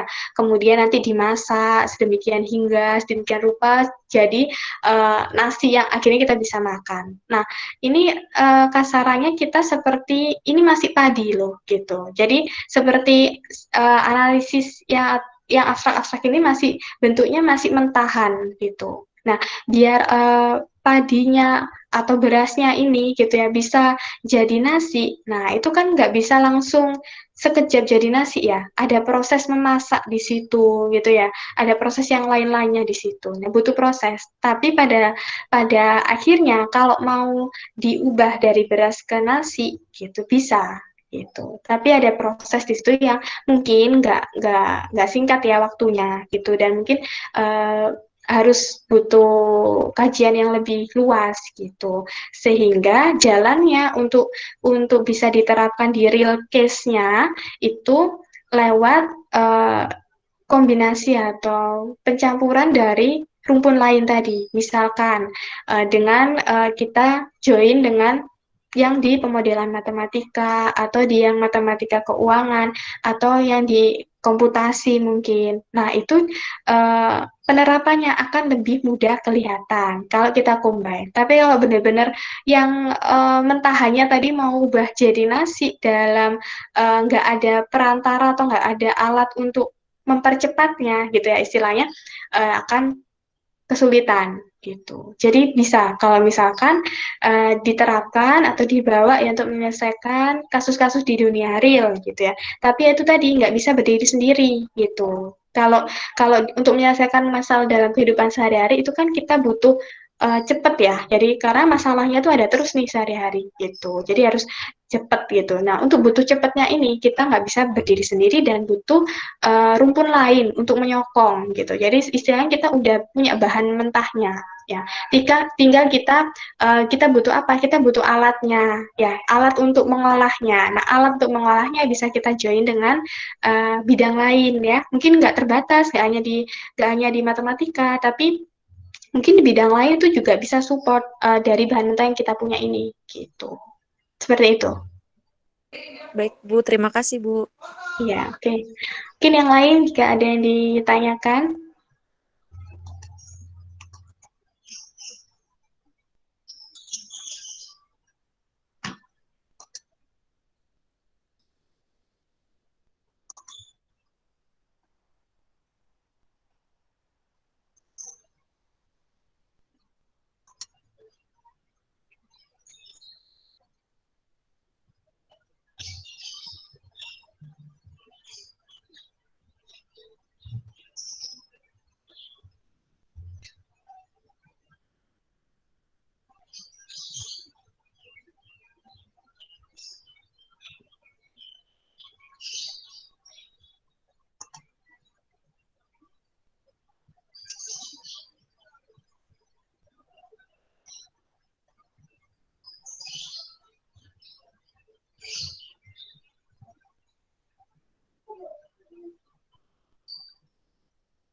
Oke, mungkin yang lain jika ada yang ditanyakan itu kebanyakan, bentar saya lihat, kebanyakan angkatan 2018 ya, ada 2017 juga, ada 2018 gitu. Oke, kalau 2018 mungkin akan mempersiapkan tugas akhir, mungkin bisa mempersiapkan pemilihan rumpunnya apa gitu ya, lebih dispesifikkan lagi gitu untuk mempermudah di tugas akhir gitu ya. Mungkin untuk yang 2017 ini yang sedang tugas akhir, mungkin yang ditanyakan silakan bisa tanya atau sharing gitu ya. Di luar topik yang saya sudah share ke teman-teman juga boleh gitu ya. Asalkan saya nanti bisa bantu jawab, akan saya jawab gitu. Ibu, saya boleh tanya lagi, Bu.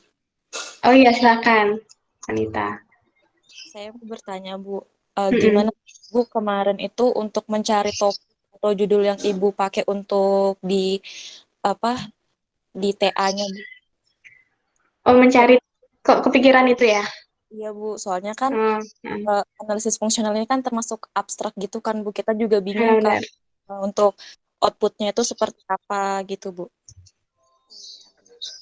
Oke, oke berarti kita Bentar. Tadi kalau kita bicara berarti ini ya tentang balik lagi ke sini ya undergraduate thesis. Kenapa kok bisa kepikiran topik step by stepnya kayak gini, kemudian dapetnya akhirnya dapat judul kayak gini gitu ya. Mm-mm. Sebenarnya jujur ya, saya waktu mau tugas akhir itu waktu S1 dulu itu nggak memikirkan ini ya, nggak memikirkan kayak ini nanti aplikasinya untuk apa, ini outputnya ini bakal seperti apa gitu.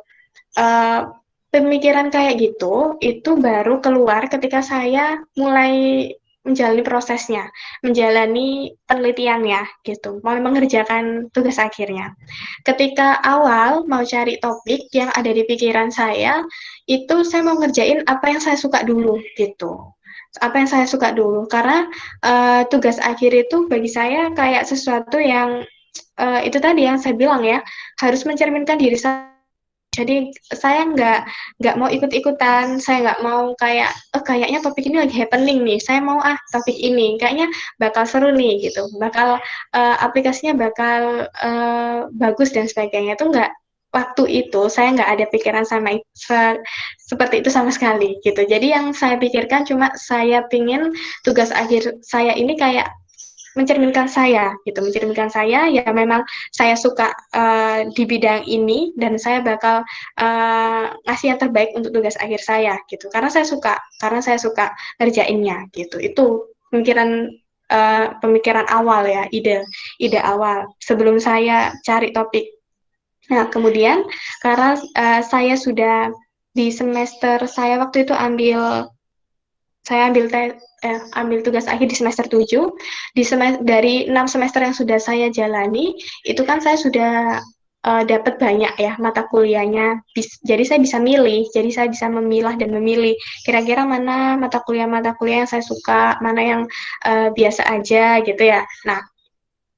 Nah, beberapa mata kuliah itu semua itu kebanyakan condong di rumpun analisis. Saya suka analisis real 1, analisis real 2, pengantar analisis fungsional saya suka, kapital selekta, analisis dan aljabar suka, kemudian teori ukuran dan integral juga suka gitu. Oh, berarti saya nanti pengennya analisis gitu. Udah nggak istilahnya nggak melihat rumpun yang lain lah. Pokoknya saya ingin analisis gitu. Nggak tahu apa topik yang bakal saya kerjakan, pokoknya analisis dulu gitu. Oke, setelah itu di semester 7 dengan waktu yang bersamaan ya, dengan saya mau ajukan sempro gitu ya, mau ajukan daftar sempro seminar proposal. Nah, kebetulan analisis fungsional itu di semester 7 juga gitu, sama barengan. Jadi intinya kan saya nggak bisa terlalu banyak tahu nih tentang analisis fungsional. Tapi di pertemuan pertama tentang pengantar analisis fungsional itu belajar tentang ruang metrik gitu. Dan ruang metrik itu ternyata terlihat simpel tapi applied-nya banyak digunakan gitu. Jadi ruang metrik itu kan seperti jarak ya, fungsi yang merepresentasikan jarak. Nah, fungsi yang merepresentasikan jarak itu pasti digunakan ya, banyak digunakan, banyak gampang lah hasilnya diterapkan dalam kehidupan sehari-hari. Nah, dari situ saya pertama udah mulai ada ketertarikan ya di bidang itu, tapi belum kepikiran bahwa nanti tugas akhirnya itu bakal ambil yang tentang metrik-metrik ini gitu. Akhirnya saya diskusi gitu ya, saya udah tentuin gitu ya, ada pilihan calon dosen pembimbing gitu ya, yang saya rasa pas nih untuk ngertiin apa yang saya pengenin gitu, yang beliau juga dianalisis juga gitu. Nah, akhirnya saya diskusi, kemudian saya cerita gitu bahwa saya tuh pengen yang analisis gitu, ya analisis, kemudian inginnya bener-bener sebelumnya tuh pengen yang abstrak banget ya analisisnya, kayak misalkan Unreal 1, Unreal 2, yang bener-bener belum kelihatan applied-nya. Kalau fungsional analisis ini masih kelihatan applied-nya, masih untuk ditarik ke applied mathematics itu masih kelihatan jelas gitu, oh ini bakal kayak gini. Oh jarak, berarti nanti bisa digunakan untuk menentukan jarak 2 titik dan sebagainya gitu. Gampang untuk ditarik ke apa applied-nya. Tapi waktu itu saya nggak kepikiran itu karena ya saya baru dapat analisis fungsional itu tadi, jadi belum seberapa tahu lah gitu. Nah kemudian dosen saya menyarankan kasih wawasan gitu ya. Kalau sejauh ini itu TA yang tentang analisis itu kebanyakan adalah analisis fungsional gitu, analisis fungsional karena lebih kelihatan applied-nya gitu, lebih kelihatan applied-nya. Oh, berarti di situ saya jadi baru terbuka itu kepikiran bahwa oh berarti meskipun kita belajar abstrak itu harus memikirkan aplikasinya ya meskipun kita nggak tahu nih bakal bisa diterapkan tuh berapa tahun dari sekarang kita misalnya kita meneliti tahun ini hasil penelitian kita atau katakanlah teorema yang kita temukan gitu ya itu bakal digunakan berapa tahun kemudian itu kita nggak tahu tapi kita harus memikirkan bahwa itu pasti bisa digunakan suatu hari nanti gitu jadi baru saya kepikiran bahwa oh iya ya berarti paling enggak itu harus meskipun belajar abstrak atau mengkaji itu harus kepikiran ya istilah yang kayak yang seperti Anita bilang tadi outputnya itu apa gitu. Nah baru itu kepikiran prosesnya udah mulai sambil ngerjain proposal ya, ngerjain proposal akhirnya dosen saya memberikan gambaran yang biasanya itu fungsional analisis dan yang paling mudah untuk diaplikasikan tuh ruang metrik gitu ruang metrik sebenarnya ruang norem ruang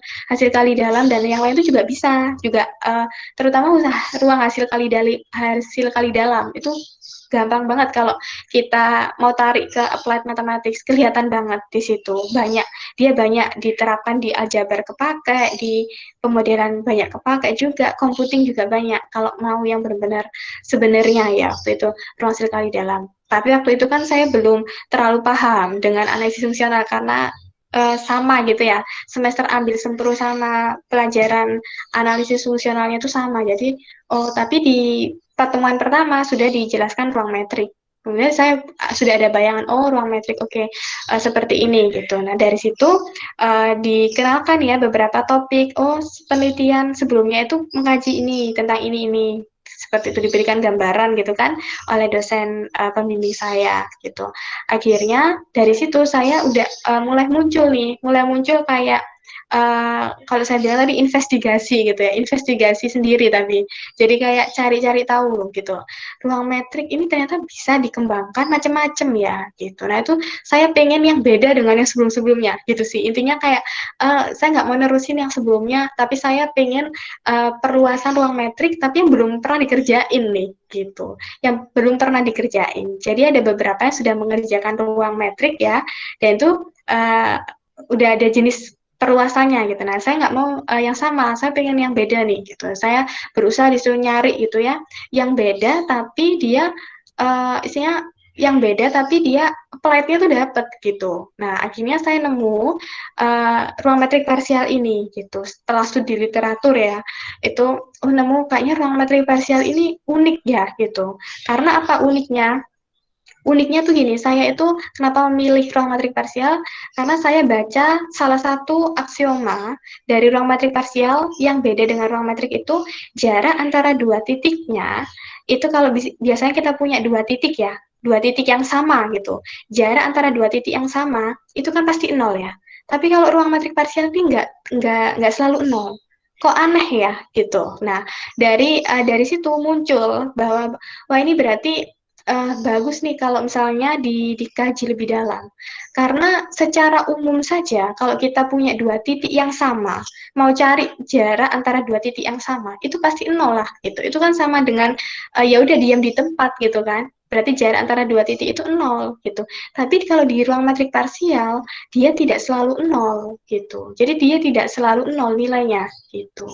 Nah itu memunculkan semakin ini ya semakin jadi rasa penasarannya itu semakin besar gitu akhirnya ya udah saya kasih tahu gitu ya kayak saya share gitu ya apa yang saya dapat dari studi literatur bahwa saya pengen ambil ruang metrik parsial gitu nah waktu itu dosen saya ini juga belum pernah gitu ya baca aksioma ruang metrik parsial ini apa saja sih nah itu saya jelaskan sesuai dengan yang saya baca ini ada sifat yang khusus Bu gitu ada sifat di mana jarak antara dua titik yang sama itu kalau di parsial ini nggak selalu nol gitu nah berarti nggak selalu nol ini uh, kenapa kok dia bisa bilang nggak selalu nol berarti ada sesuatu hal yang besar yang bisa diambil dari aksioma itu gitu kan nah, seperti itu nah dari situ akhirnya akhirnya di ACC gitu ya, oleh dosen pembimbing saya, oh yaudah boleh pakai ambil ruang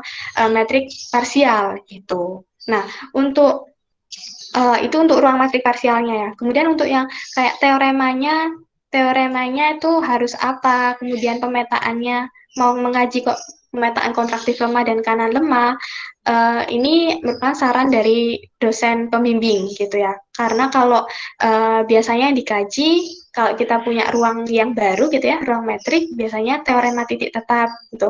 Kenapa teorema titik tetap? Ini juga karena dia teorema titik tetap ini konsep dari teorema titik tetapnya sendiri itu paling mudah diaplikasikan juga, paling mudah diterapkan karena nanti bisa masuk ke kestabilan, kesetimbangan dan sebagainya tadi seperti yang di pemodelan matematika itu. Untuk yang pemetaannya, kenapa kok pilih kontraktif lemah dan kanan lemah? Nah, sebenarnya ini menyesuaikan gitu.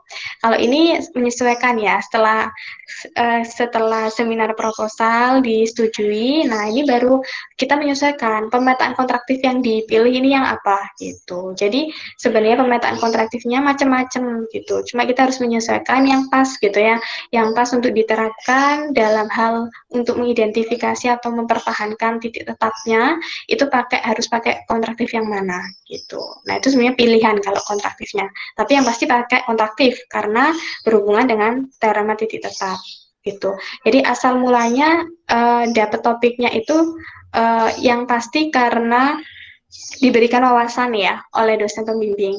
Karena diberikan wawasan itu karena saya sudah pernah ngomong, karena saya sudah pernah share ke beliau bahwa saya ada passion di analisis gitu dan saya pengen TA saya nanti analisis. Nah dari itu beliau mengarahkan gitu. Jadi intinya awal awal kita bisa menemukan ya apa yang menjadi passion kita itu ya selain dari diri kita yang menyadari gitu ya coba share ke orang yang atau misalnya dosen ya kalau misalnya untuk tugas akhir, untuk kasus tugas akhir, share ke dosen yang sekiranya itu isinya paham kita maunya apa gitu. Nah, maka dari situ beliau bisa mengarahkan karena nggak dipungkir ya dosen tuh pengalamannya lebih banyak kan, lebih banyak dari kita. Jadi pasti bisa mengarahkan, bisa memberikan wawasan. Nah, dari wawasan yang diberikan, nah itu kita bisa milih gitu. Yang kita pinginnya yang lebih ke yang seperti apa gitu. Nah, untuk yang metrik parsialnya, dapat dari mana? Itu saya memang studi literatur sendiri itu. Jadi baca-baca dari konsep perluasan ruang metrik, saya baca perluasannya tuh banyak banget gitu ya. Nah, salah satunya dapat yang unik tadi, yang menurut saya tuh saya nilai unik nih. Apa karena ruang metrik parsial ini jarak antara dua titik yang sama itu nggak selalu nol gitu. Ada pertanyaan kok bisa ya gitu. Yaitu yang membuat saya akhirnya yaudah ruang metrik parsial gitu. Soalnya saya pengen belajar lebih nih tentang ini. Penasaran banget kenapa kok jarak antara dua titik, padahal titiknya sama loh. Kenapa kok bisa tidak harus selalu sama dengan nol gitu. Itu sih.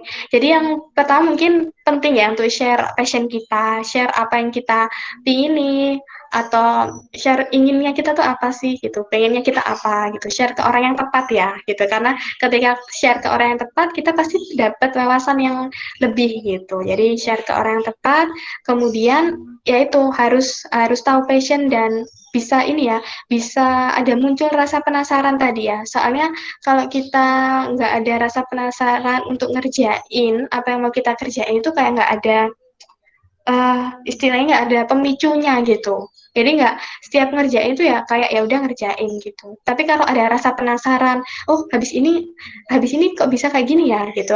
Selalu ada pertanyaan kayak gitu, maka kita akan termotivasi terus untuk ngerjain itu terus. Gitu sih. Kalau saya seperti itu. Untuk Anita, semoga menjawab ya. Baik, Bu. Terima kasih. Oke. Okay. Mungkin yang lain silakan. Ada 5 menit.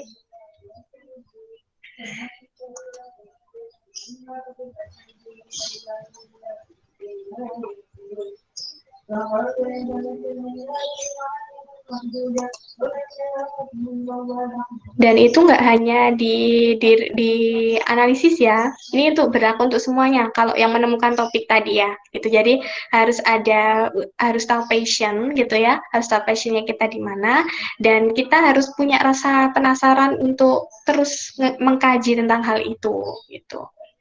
harus temukan itu ya, lebih tepatnya harus menemukan itu.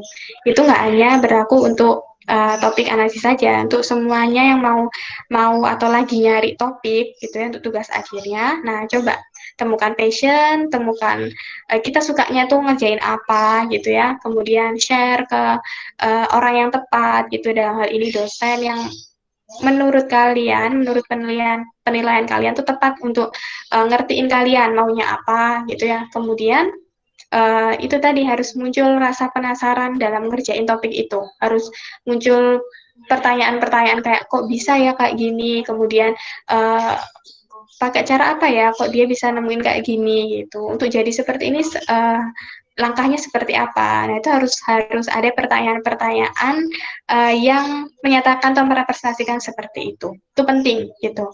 Karena ini yang bakal kalian kerjakan selama kurang lebih 1 sampai 2 semester gitu. Jadi jangan sampai kalian mengerjakan menghabiskan waktu 1 sampai 2 semester itu tidak dengan semangat yang isinya menggebu-gebu gitu ya. Nah, itu sayang sekali gitu. Jadi harus temukan itu dulu gitu.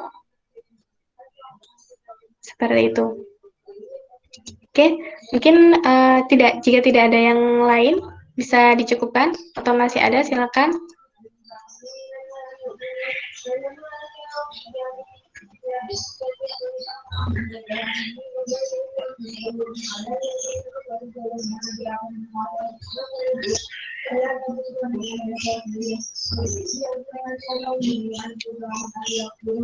Oke, mungkin belum ada ya.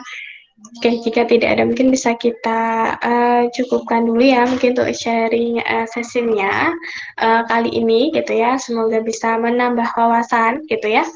Menambah wawasan tidak bermaksud untuk istilahnya untuk mempersuasi kalian untuk ambil analisis gitu ya, karena passion orang beda-beda gitu ya, dan passion itu tidak bisa dipaksakan gitu. Jadi itu yang harus disadari, passion itu tapi harus kita sadari, kita harus temukan, harus kita sadari passion kita apa gitu. Jadi kan memang kalau passion itu nggak bisa nggak bisa metode-metode persuasif itu kadang-kadang nggak berlaku ya kalau udah menyangkut passion gitu. Sama dengan halnya saya ketika menentukan topik tadi ya, nggak tergoda gitu mau ambil yang rumpun yang lain gitu. Karena saya memang udah suka dianalisis gitu. Begitu juga dengan kalian masing-masing mahasiswa punya passionnya masing-masing, punya ketertarikannya masing-masing gitu ya. Sehingga sharing session ini diadakan tuh untuk memfasilitasi gitu. Nah, memfasilitasi terutama untuk teman-teman yang mungkin belum bisa menemukan passionnya atau belum bisa menyadari passionnya tuh di mana gitu. Nah, mungkin dengan sharing session ini banyak hal ya, banyak wawasan yang bisa didapat, kemudian kalian bisa milih gitu, milih satu dari beberapa yang sudah di-share oleh Bapak Ibu untuk mungkin diteruskan atau dilanjutkan sampai di penelitian tugas akhir, seperti itu. Oke, kalau tidak ada mungkin saya stop sharing ya. Mungkin untuk dokumentasi kita bisa ini ya, ambil beberapa dokumentasi sebelum saya kelupaan. Sebentar.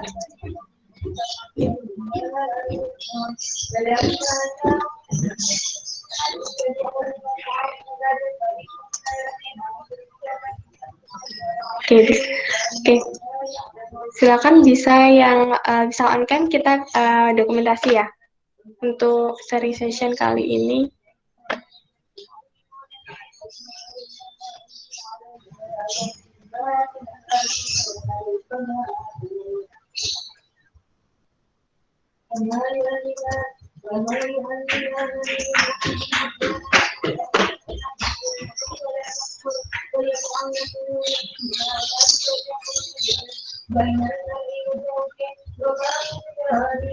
Oke, yang lain silakan yang bisa. Oke, kita buat dokumentasi aja ya. Nanti kalian bisa, sepertinya ini bakal di-upload di YouTube ya. Nanti kalau mau nonton lagi, silakan bisa nanti dibuka di YouTube Matematika ITK Official ya, gitu untuk biar bisa. Atau buat teman-teman yang belum sempat join ya, bisa dilihat lagi di situ. Oke, sudah ya. Oke, ada yang lagi yang mau on cam? Oke, sudah. Oke, kita ambil ya. Oke. Oke, sudah. Oke, sudah. Oke, terima kasih atas kehadiran teman-teman sekalian. Semoga bermanfaat ya, dan sampai ketemu di sharing session yang keempat dengan tema yang tentunya beda lagi, gitu ya. Oke, saya cukupkan. Terima kasih. Wassalamualaikum warahmatullahi wabarakatuh. Waalaikumsalam. Terima kasih, Bu. Waalaikumsalam.